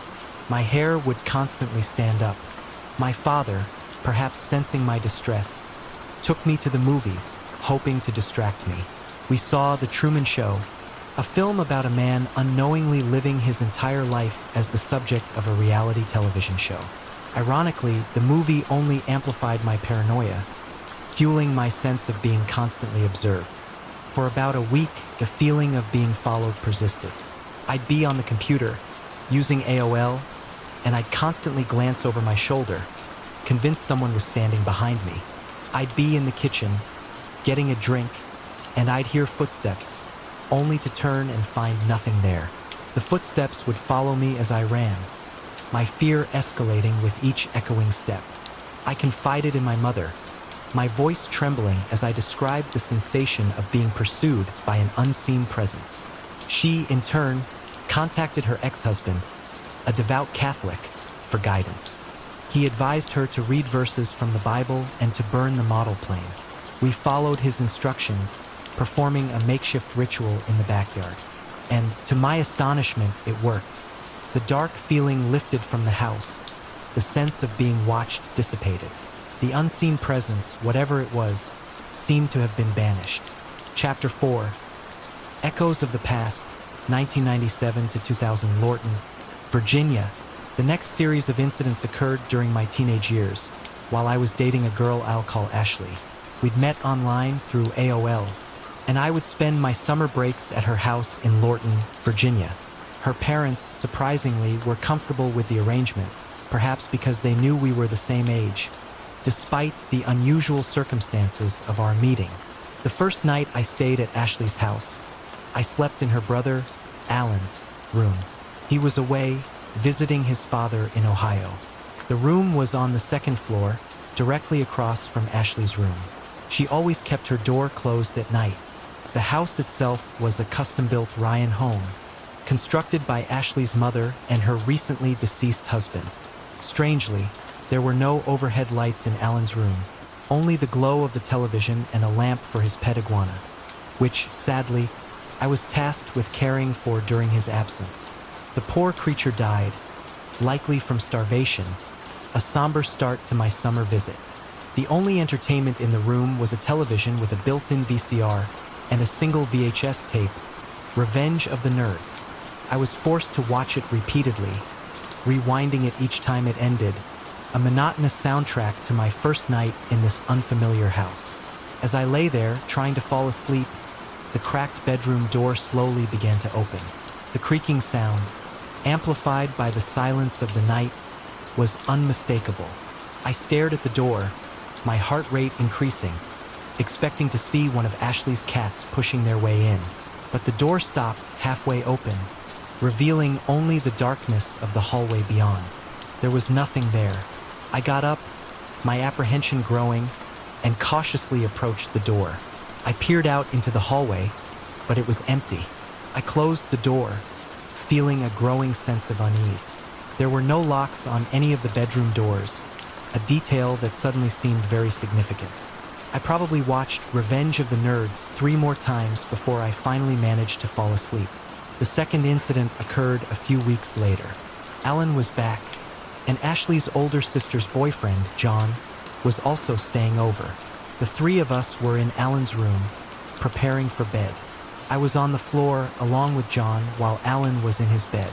Suddenly, I heard it, a distinct, rhythmic sound, a heartbeat. I wondered if it was just my own heart, pounding in my chest. But then, Alan sat up in bed, his voice hushed. "Do you guys hear that?" John sat up as well. "It sounds like a heartbeat." We all sat there, listening intently, the sound growing louder, more insistent. It was like listening to someone's chest, but without the muffling effect of flesh and bone. It was a raw, unfiltered sound, emanating from somewhere within the room. We got up, cautiously opened the bedroom door, and the sound intensified. We looked at each other, a silent exchange of bewilderment and fear. Then, just as abruptly as it had begun, the sound stopped. We closed the door and spent the next hour discussing the bizarre phenomenon, sharing stories of other strange occurrences. The third incident involved Ashley and me. We were sitting on the couch in the living room, late one night, having just finished watching a movie. The VCR, as was its habit, switched to static after the film ended. We were talking, the blue glow of the static illuminating the room, when Ashley suddenly screamed. She leaped up onto the couch, her eyes wide with terror, and bolted from the room. I followed her, my heart pounding, completely bewildered by her reaction. She explained, her voice shaking, that she'd seen a face in the TV static, a distorted, malevolent visage that had terrified her. I hadn't seen it, but her fear was contagious. The fourth incident, again in the living room, involved another dream. Ashley fell asleep on the couch while I was watching television. She suddenly woke up, screaming, claiming she dreamt of a blue light emanating from the sunroom, which was located directly behind the television. The blue light, she said, transformed into something that attacked us both on the couch. She woke up just before it reached us. Her screams, once again, sent shivers down my spine, amplifying the growing sense of unease that permeated the house. The fifth incident was perhaps the most unsettling. We were, yet again, in the living room having finished watching a movie. We turned off the television and were engaged in conversation. Suddenly, the radio, which was unplugged, turned itself on. It emitted a burst of static, followed by a distorted male voice. The words were unintelligible, but the tone was undeniably malevolent. I reacted instinctively, leaping over the couch, abandoning Ashley in my haste to escape the unsettling sound. She followed close behind, screaming in terror. I can vouch for the fact that the radio was unplugged. We had to unplug it to use the VCR, and there was no cable connection. Furthermore, there were no batteries in the radio. It was a physical impossibility for it to have turned on. Ashley later told me that the voice sounded like her late stepfather. I never met the man, so I couldn't confirm or deny her claim. The sixth incident, and the final one in this series of unsettling events, occurred one evening around 5 o'clock or 6 p.m. Ashley and I were in the computer room, a space with a two-door entry point that led into the foyer, where the front door was located. Across from the foyer was an open living room area. We were playing The Sims or Roller Coaster Tycoon, immersed in the virtual worlds, when we both heard it. A female voice, clear and distinct, emanating from the living room across the foyer. We looked towards the couch, the apparent source of the voice, but saw nothing. The voice continued, a disembodied presence in the empty room. We ran. We bolted out the front door, fleeing the unseen speaker, and waited outside for Ashley's mother to arrive home from work. We recounted the incident to her, our voices still trembling with fear, but she simply laughed it off, dismissing it as youthful imagination. Chapter 5. The Okinawa Enigma, 2005. Camp Schwab, Okinawa, Japan. Life moved on. I joined the military, and my experiences with the paranormal continued, taking on a different, more unsettling dimension. I was stationed at Camp Schwab in Okinawa, Japan, serving as a chief dispatcher. One particular night, I was required to stay overnight at our motor pool for midnight vehicle runs. The motor pool was situated in a secluded corner of the base, perched on a hilltop, surrounded by dense trees. The area has since been developed, the trees cleared, but at the time it felt isolated, cut off from the rest of the base. The last vehicle had departed around midnight, and it was now around 1:30 or 2 a.m. I was preparing for bed, knowing that the vehicles would be returning around 6 a.m. I slipped in one of my Everybody Loves Raymond DVDs, setting up a cot in my boss's office, seeking a semblance of comfort in the familiar sitcom. The motor pool was secured by a 10-foot barbed wire fence, locked with a chain and padlock, which I had secured after the last vehicle left. The gate was located across from the main office, about 150 yards away. The office I was in was surrounded by windows, offering a panoramic view of the surrounding area. I was standing in the main office, about to select an episode of Raymond, when I heard it, a loud, insistent banging from the steel door located in the hallway outside the office. The steel door was about 20 feet from the wooden door of the office I was in, and it led directly outside. It had a distinctive sound when opened and closed, the metal always catching on the top of the frame. The banging sounded as if someone were kicking the door, trying to force their way in. I stood there, frozen, the Raymond DVD looping on the menu screen, my mind racing. I was 20 years old, alone and utterly terrified. I knew I was the only one in this secluded area. After 6 or 7 violent bangs, the noise stopped. I remained motionless, staring at the wooden door, waiting for the next inevitable sound, the next terrifying development. The steel door never opened, but I heard footsteps in the hallway. Now, my fear reached a new level. I imagined the cheap wooden door splintering, exploding inwards, revealing some monstrous figure. I focused on the bottom of the door, where there was a small gap between the door and the concrete floor. And then I saw it, a shadow passing from right to left, in sync with the footsteps.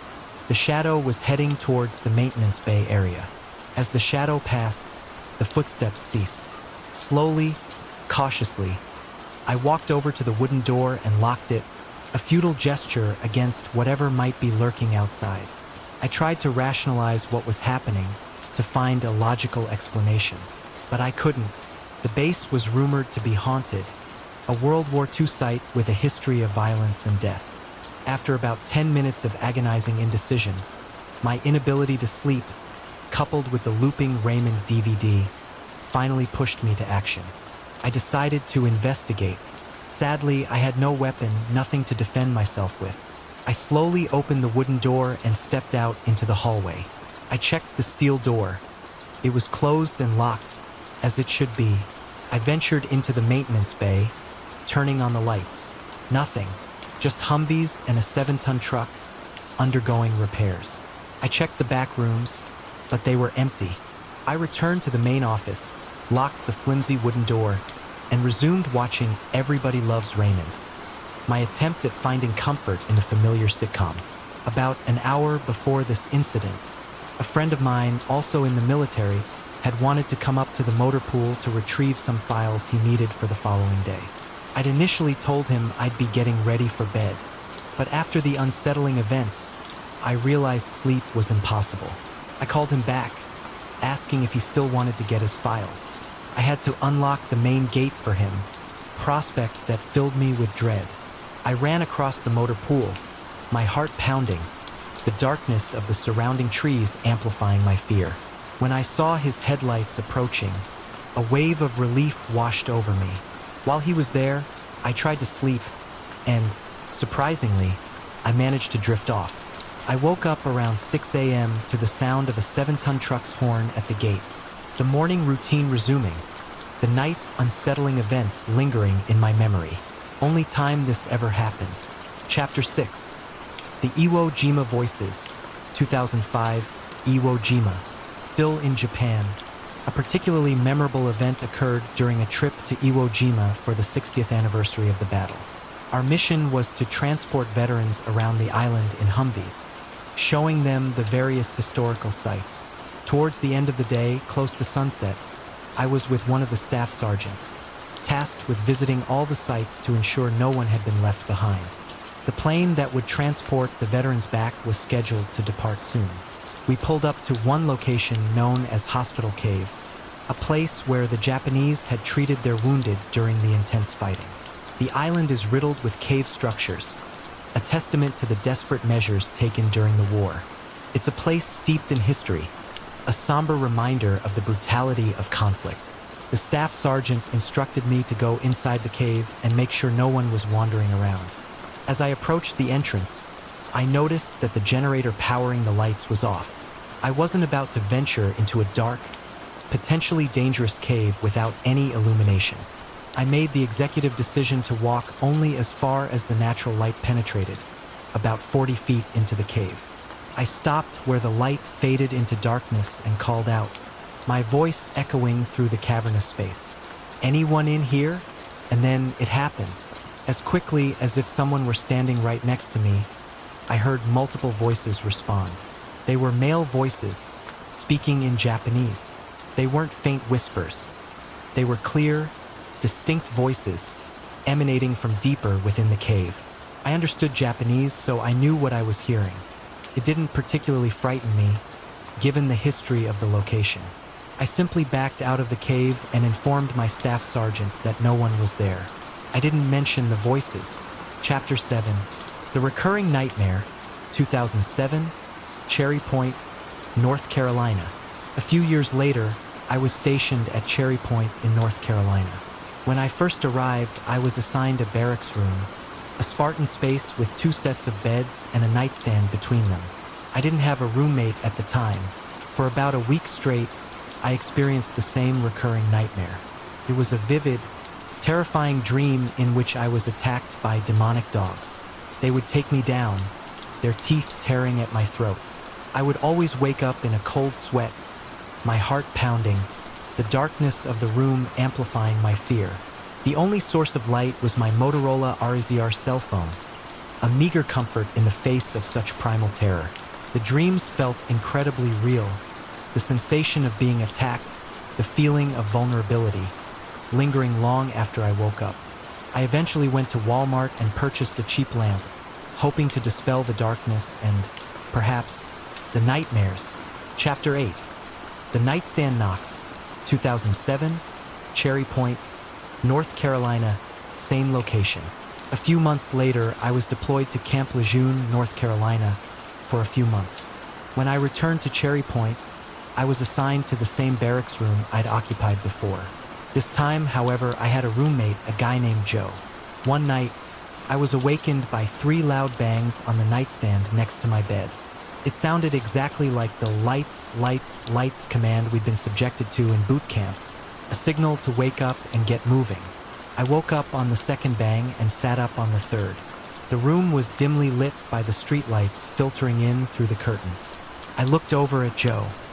He was sound asleep, oblivious to the noise that had jolted me awake. I was baffled. What had caused the noise? I eventually drifted back to sleep, dismissing it as another strange, unexplainable occurrence. I never mentioned it to Joe, assuming he wouldn't believe me. Chapter 9. The Maryland Music Box. 2008, Laurel, Maryland. By 2008, I was out of the military and living with my then-girlfriend's parents in Laurel, Maryland. I was sleeping in her older sister's room, who had since moved out. One night, I stayed up late playing video games. It was around 3 a.m., and I was finally trying to fall asleep. That's when the music box started playing. It was a small, decorative music box, the kind that plays a tune when you open the lid. It was sitting on the dresser in the corner of the room. I opened my eyes, stared at the ceiling, and took in that this was happening. I sat up and looked at the music box. It was closed. The music played for a few seconds, then stopped. I got up, walked over to the box, and opened it. The music started again, then slowly faded as the mechanism unwound. It was creepy. I'd been sleeping in that room for months, and the music box had never played on its own before. I laughed it off, attributing it to some unknown mechanical quirk. A few days later, I was downstairs in the basement, watching television. Directly above me was the room I was sleeping in, the older sister's former room. As I sat there, I started to hear footsteps above me, walking around in the room. I paused the television and listened. The footsteps were clear, unmistakable. The old hardwood floors creaked with each step. I was the only one home at the time. The footsteps continued for a minute or so, then stopped. I continued watching television, my unease growing. A few weeks later, inspired by shows like Ghost Hunters, I decided to try recording audio while I slept, using my MacBook. I did this for about a week, and only once did I capture anything unusual. It sounded like a faint male voice, but the words were unintelligible. Chapter 10. The 911 Hangar and the Orb, 2012, North Carolina Military Base. One evening, a few years after the Maryland experiences, I was back in North Carolina, working as a civilian police officer on a military base. I received a call about a 911 hang-up originating from one of our ranges. It was around 9 p.m., and the ranges were located in a remote, wooded area near an old wildlife refuge. The area was steeped in history, with significance dating back to the Civil War and World War II. It was also a military installation, adding another layer of intrigue. The phone number associated with the 911 call didn't actually exist, but it occasionally tripped our dispatch center, for reasons unknown. I was apprehensive about responding to this call alone, especially at night in such a secluded location. I grabbed the patrol shotgun, more for psychological comfort than anything else, and headed out. I unlocked the gate, drove in, and parked near the classrooms, where the non-existent phone line was supposedly located. The only light illuminating the area was the red exit sign above the door of the small, wooden trailer building. I unlocked the door and stepped inside, searching for a light switch. As I entered, I noticed a human-shaped shadow in my peripheral vision, illuminated by the red exit sign. It was in a doorway to my right. My heart leaped into my throat. I quickly turned, shotgun raised, and made out a face in the shadows. I fumbled for the light switch, finally finding it, and the room was flooded with light. It was a training dummy sitting in a chair. I took a deep breath, my heart still racing, and stepped back outside, radioing for assistance. I wasn't about to conduct a ghost hunt by myself. I did a quick sweep of the building, checking the room where the phantom phone line was supposed to be. No phone, of course. I waited outside for my backup officer, who arrived within 8 minutes. We both knew this call was likely a wild goose chase, a recurring anomaly that plagued our dispatch center. We checked the exteriors of the remaining buildings in the area, finding nothing. As we approached our vehicles, an alarm started blaring from a small metal box attached to a metal unit sticking out of the ground. It was flashing a red light. We looked at each other, bewildered. We'd never seen this alarm before, had no idea what it was or how to shut it off. I radioed dispatch, requesting assistance from facilities. Then, I noticed a small keyhole on the metal box. I grabbed my keyring, trying different keys, and as soon as one made contact with the lock, the alarm stopped. The flashing light went out. We looked at each other again, a silent agreement passing between us. It was time to leave. This place was getting increasingly bizarre. We radioed in, reporting that the alarm had stopped, and headed back to our vehicles. We still had to check the ammunition supply bunkers, located in the same wildlife refuge area. To reach the bunkers, we had to drive past the range classroom where I'd encountered the training dummy and the Phantom 911 call. The road turned to dirt and rock, winding through dense trees. There were no streetlights, only the illumination provided by our headlights. There was a large chain-link fence separating the ranges from the wildlife refuge. I got out, used our special metal key to open the automatic gate, which, frustratingly, always took a while to work, and drove through. The road to the bunkers was winding, but mostly flat, with trees flanking both sides. About 10 minutes into the drive, just before making the turn onto the road leading directly to the bunkers, there was a marker on the left side of the road. It simply said Site D. I was familiar with this location. It was an old parish cemetery, dating back to the early 1800s. It contained a little over 20 headstones, some faded and weathered, others surprisingly well preserved. It was a creepy place, a silent testament to lives long past. I completed the bunker check and headed back. As I turned from the bunker road onto the main road, the Site D gravesite was now on my right. I was heading back towards the range area, facing another 10-minute drive through the dark, wooded landscape. And that's when I saw it. About 100 yards from the Site D sign, an orb of light appeared. It was hovering close to the ground, in the grassy area just off the road. It was about the size of a beach ball, a luminous sphere with no discernible source of illumination. I stopped the vehicle and watched it, my mind struggling to process what I was seeing. It lasted for about 5 to 10 seconds, then simply vanished. I tried to rationalize it. Maybe it was a reflection from my headlights. I backed up, retraced my path, and drove forward again, trying to recreate the phenomenon. But nothing happened. I sat there for a moment, contemplating the possibility that I just witnessed something genuinely paranormal. I decided not to mention it to anyone, figuring no one would believe me. I continued my drive, my imagination running wild. I passed Site D, glancing up at the dark road leading to the cemetery, half expecting to see some demonic entity charging towards me. But there was only darkness. I sped up, eager to escape the unsettling atmosphere, constantly checking my rearview mirror, though all I could see was the dust kicked up by my tires. I reached the gate separating the refuge from the range, my apprehension growing. I got out of the car, the metal key once again, proving frustratingly slow to work. Finally, the gate beeped, signaling that it was opening. I drove through, relieved to be leaving that unsettling place behind. Chapter 11.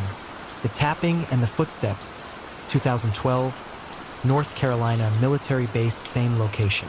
Not long after the orb incident, I was tasked with training a new officer, and we were conducting a site check of the range control area, the same place where I'd experienced the 911 hang-up and the training dummy scare. It was around 8:30 p.m., and we'd just finished checking the doors, ensuring they were locked. We'd also locked the gate upon entering, a standard procedure. My trainee decided she needed to use the restroom, which was located up on the platform where the classrooms were situated. I watched her walk up the wooden ramp and enter the bathroom building. I should note that there were separate male and female restrooms, and the lights on the other side of the building were on, someone having left them on earlier in the day.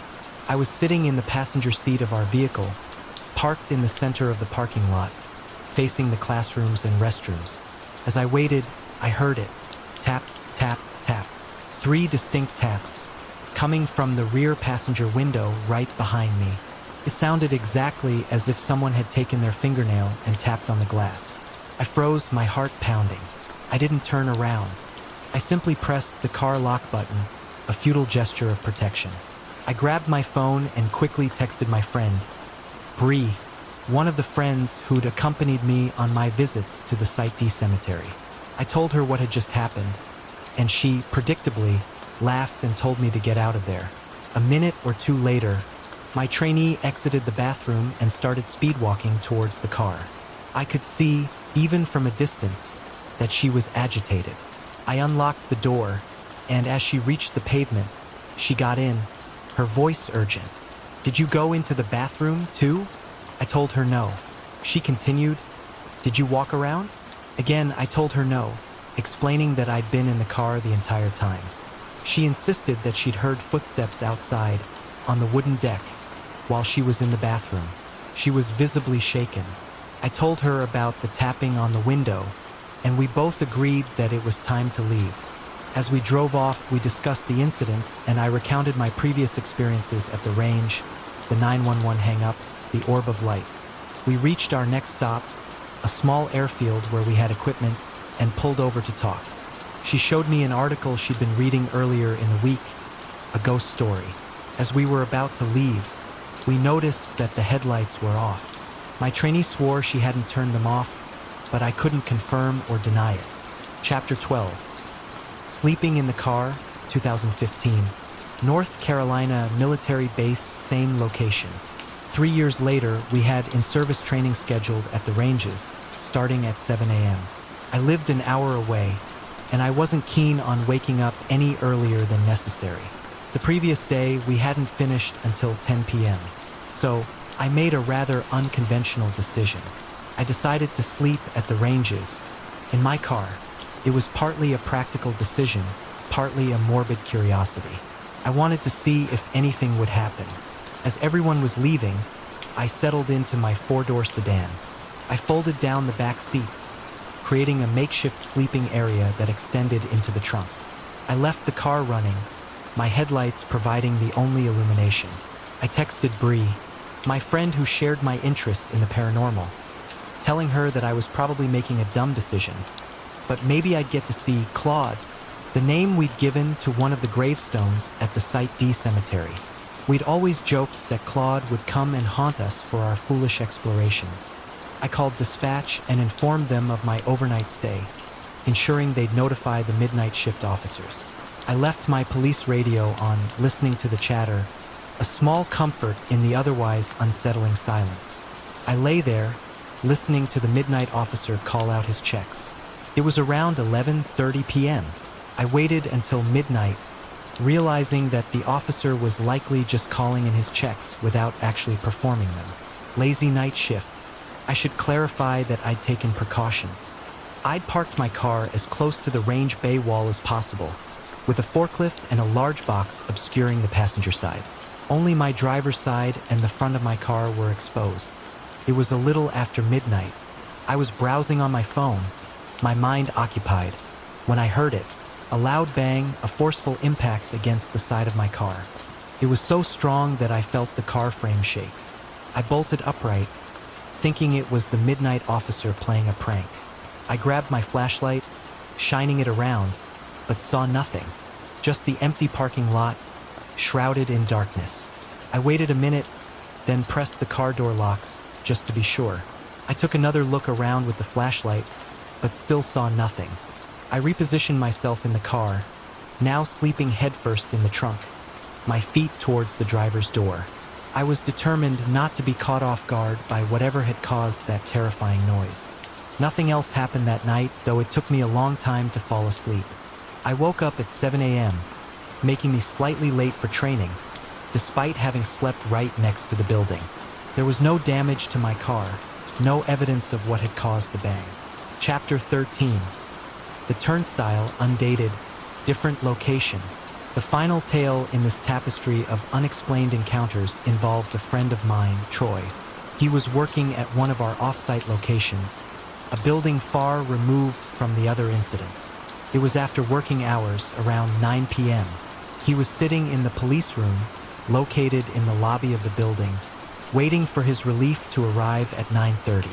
The building had turnstiles, similar to those found in amusement parks or at Bass Pro Shops, requiring a badge swipe to enter or exit. Troy was watching television when he heard it. Bleep, the distinct sound of the turnstile activating, indicating that someone had swiped a badge. He jumped up and looked out into the lobby. The door to the police room was right next to the turnstiles, offering a clear view. He saw the turnstile cycling through, the metal bars rotating clockwise, as if someone were passing through. But there was no one there. He grabbed the keyring, quickly exited the lobby, locked the door, and waited outside, by the main gate, for his relief to arrive. He refused to work in that building again. I spoke to other officers who worked the midnight shift, and they reported hearing footsteps, laughter, and voices in the building at night. Apparently, years earlier, a contractor woman who did access control work had suffered a heart attack and died either at the facility or later at a hospital. Some officers presumed the strange noises were her spirit. I've personally worked at that location for 9 years and never experienced anything out of the ordinary there, but Troy's experience, coupled with the reports from other officers, certainly adds another layer to the mystery. The 11:47 shift. The digital clock on the microwave stubbornly displayed 11:47 p.m. It had been stuck on that time for the past 3 hours, ever since Daniel Dan O'Connell, started my overnight shift at the Meridian Plaza. I'm IT support, usually relegated to daytime calls, password resets, and the occasional server hiccup. But tonight, they needed someone to oversee a crucial system upgrade, a task that required me to be physically present in the server room, a cold, sterile space on the 37th floor. I should have been home hours ago, curled up with a good book and a cup of tea. Instead, I was trapped in a malfunctioning elevator, suspended between the 32nd and 33rd floors, watching the floor indicator display numbers that couldn't exist. 54, 67, 83. The elevator lurched, not up or down, but sideways, a physical impossibility that sent a wave of nausea through me. I pressed the emergency call button repeatedly, but it was useless. No alarm, no response, just a dead silence that was somehow more terrifying than any alarm bell. I'm not a superstitious man. I believe in logic, in reason, in the tangible and explainable. But this defied all logic. The doors finally opened, revealing not the 33rd floor, not any floor I recognized, but a scene seemingly ripped from a 1980s office drama. The carpet was a hideous brown shag. The desks were bulky metal monstrosities, and the air was thick with the stale scent of cigarette smoke. A woman with impossibly large hair and shoulder pads that could rival a linebacker's sat typing at a massive computer, its screen displaying green text on a black background. She looked blurry, somehow like a photograph out of focus. "Hello," I called out, my voice echoing strangely in the unfamiliar space. "Can you help me?" The woman didn't respond. She didn't even turn around. She just kept typing, her fingers flying across the keyboard. The elevator doors began to close. I instinctively jumped back inside, my heart hammering against my ribs. The floor indicator now displayed 12B. 12B? Our building didn't have a 12B. The elevator moved again, this time accompanied by a grinding, metallic screech that set my teeth on edge. I frantically pressed the button for the lobby, for any floor, for reality, but nothing happened. The display changed to 19X. When the doors opened again, I saw what looked like my office, the familiar layout of cubicles and desks, but altered. Dead plants littered the floor, dust covered every surface, and papers were scattered everywhere, as if a hurricane had swept through. And through the windows I saw ruins, a cityscape of shattered buildings and a sky stained a sickly crimson red. A shuffling sound came from down the hall, growing closer. I didn't wait to see what was making it. I slammed the close door button with a force that made my hands sting. The doors closed just as something rounded the corner. Something that moved like a human but wasn't shaped quite right. Its limbs too long, its movements jerky and unnatural. The elevator ascended, the display now showing a series of symbols I didn't recognize. Glyphs, perhaps, or some kind of alien script. The next stop presented a scene of bizarre familiarity. It was my office, exactly as I had left it yesterday. I saw myself, sitting at my desk, hunched over my laptop, clearly working late. I stepped out of the elevator, a desperate hope surging through me. Maybe this was a way back, a chance to reset, to undo whatever madness was happening. "Hey!" I shouted, my voice echoing in the quiet office. "Hey you! Me! Can you hear me?" The other me didn't react. He didn't even look up. He just continued typing, oblivious to my presence. I watched, mesmerized, as my past self checked his watch, sighed, and began packing up his belongings. He grabbed his jacket, slung his bag over his shoulder, and headed towards the elevator. This was the night before the system upgrade, the night before this whole nightmare began. "Wait!" I cried, lunging forward. "Don't get in that elevator!" But my words were swallowed by the silence. My past self walked right past me, our shoulders brushing as he entered the elevator. A jolt of intense pain shot through my head, a blinding flash of white light that made me stumble backward. I fell back into the elevator, dizzy and disoriented. When I could see again, my past self was gone. The elevator doors were closing. The display showed Omega. The next floor opened onto a vast, cavernous space filled with rows upon rows of server racks, stretching as far as the eye could see. Red warning lights blinked silently, casting an eerie glow over the scene. The air was thick with a strange, metallic tang, and a low hum vibrated through the floor. This wasn't our server room. It was something else, something far grander, far more alien. And then I saw it. The servers were melting, not burning, not exploding, but melting, like wax candles under intense heat. The metal frames were contorting, dripping onto the floor, forming pools of molten slag.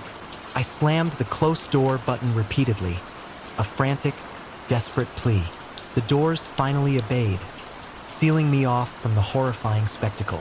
My phone, which had been stubbornly dead for the past hour, suddenly vibrated. I pulled it out, my hands shaking. The screen displayed the time, 11:47 p.m. It hadn't changed since this whole ordeal began.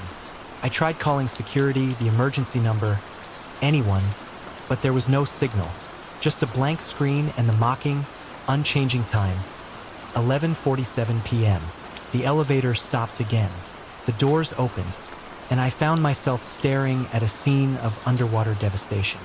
It was the Meridian Plaza lobby, recognizable yet utterly transformed. Water filled the space, reaching almost to the ceiling. Fish, small and silver, darted past the security desk, where seaweed now swayed in place of potted plants. The water was murky, obscuring the details, but I could make out the outlines of submerged furniture, overturned desks, and floating debris. The elevator doors remained open, the water lapping at the threshold, but strangely, not flowing inside. It was as if an invisible barrier held it back. I could see movement in the distance, something large and sinuous, with too many fins, gliding through the submerged lobby. I didn't want to know what it was. Floor after floor, the elevator presented me with a series of increasingly bizarre and terrifying visions. Our office during what looked like a World War II bombing raid, with sandbags piled against the windows and propaganda posters plastered on the walls. Our office transformed into a lush, overgrown jungle, with trees growing through the ceiling and vines snaking across the desks. Our office as a crime scene, cordoned off with yellow tape, numbered markers indicating what? Bodies? Evidence? I couldn't bring myself to look closer. Each time, the elevator doors would open, revealing a new, impossible scenario. Each time, I would frantically press the close door button, desperate to escape the horrifying visions. And each time, my watch remained stubbornly fixed at 11:47 p.m. My phone remained dead, a useless brick in my pocket. I had lost track of how many floors I had seen, how many times the elevator had lurched and groaned and shifted in impossible directions. Time had ceased to have any meaning. Then, the elevator stopped again. The doors opened, and I saw my office, exactly as it should be. Empty, quiet, the computers humming softly, the city lights twinkling outside the windows. On my desk, a cup of coffee steamed gently. My jacket hung on the back of my chair. My laptop screen displayed a single line of text. Timeline divergence detected. Attempting to reconcile, I stepped out of the elevator, my legs shaky, my heart pounding. Could it be over? Had I somehow returned to my own reality? I approached my desk cautiously, my eyes fixed on the laptop screen. The coffee cup was mine. I recognized the small chip on the handle. The coffee was still warm. The text on the screen changed. Multiple instances detected. Initiating emergency protocol. Suddenly, the building's fire alarm blared to life. A deafening, ear-splitting shriek that made me jump. Red emergency lights began to flash, casting a strobe-like effect across the office. I spun around, my heart leaping into my throat. I had to get out. I ran towards the elevator, but the doors were already closing. The floor indicator displayed error in flashing red letters. I pressed the call button repeatedly, frantically, but nothing happened. The elevator was unresponsive. Then I heard it, heavy footsteps approaching from the stairwell. The door handle began to turn. The elevator dinged. The doors opened. I dove inside, just as something entered the office, something tall and dark, its movements jerky and unnatural like a stop-motion animation figure. The elevator plunged downwards, faster than I thought possible, the cables screaming in protest. The floor indicator flashed a chaotic jumble of numbers and symbols, a meaningless kaleidoscope of light. My stomach lurched, my head spun. I felt like I was falling, then everything stopped. The doors opened, and I saw myself, standing in the elevator, at 11:47 p.m., just beginning this whole nightmarish journey. My past self looked tired, stressed, ready to go home after a long day of dealing with server issues. He hadn't yet noticed anything wrong, hadn't yet experienced the terror of the shifting floors, the impossible realities. He was about to press the button for the lobby. I wanted to scream, to warn him, to tell him to take the stairs, to go anywhere but into that elevator. But no sound came out. I was a ghost, an observer trapped in a loop of my own making. My past self pressed the button. The doors began to close. Our eyes met for a fleeting second, and in that moment, I saw the dawning horror in his eyes, the realization that something was terribly, terribly wrong. Then the doors slammed shut, sealing him in, sending him on the same terrifying journey I had just endured. The elevator shook violently, the floor indicator displaying every number, every symbol, every impossible floor I had seen, cycling faster and faster, a dizzying blur of light and sound. Then silence. The doors opened. I was in the lobby, the real lobby. The night security guard, a young man named Kevin, looked up from his desk, his expression startled. "Everything okay, Mr. O'Connell?" he asked. "Thought I heard the elevator acting up." I stepped out of the elevator, my legs feeling like jelly, my body trembling uncontrollably. My watch showed 11:48 p.m. My phone came back to life, buzzing with a flurry of delayed notifications. "Fine," I managed to say, my voice hoarse and unsteady. "Everything's fine." I walked out of the building, into the cool night air, my mind reeling. I didn't look back. I drove home, taking the long way around, avoiding any tall buildings. When I got to my apartment, I took the stairs all 15 flights, my lungs burning, my legs aching. The next day, I went back to work. Everything was normal. The server upgrade had been successful. No one else seemed to notice anything strange. But I knew. I knew what happened at 11:47 p.m. in tall buildings. I knew about the wrong floors, the shifting realities, the impossible spaces that existed outside of normal time and space. I started taking the stairs every day, all 27 flights to my office. I told people it was for the exercise. But last week, I saw something. Just for a moment, through the stairwell window, I saw that crimson sky again, the ruined cityscape. And now, when I check my phone late at night, it sometimes, just sometimes, displays 11:47 p.m., no matter what the actual time is.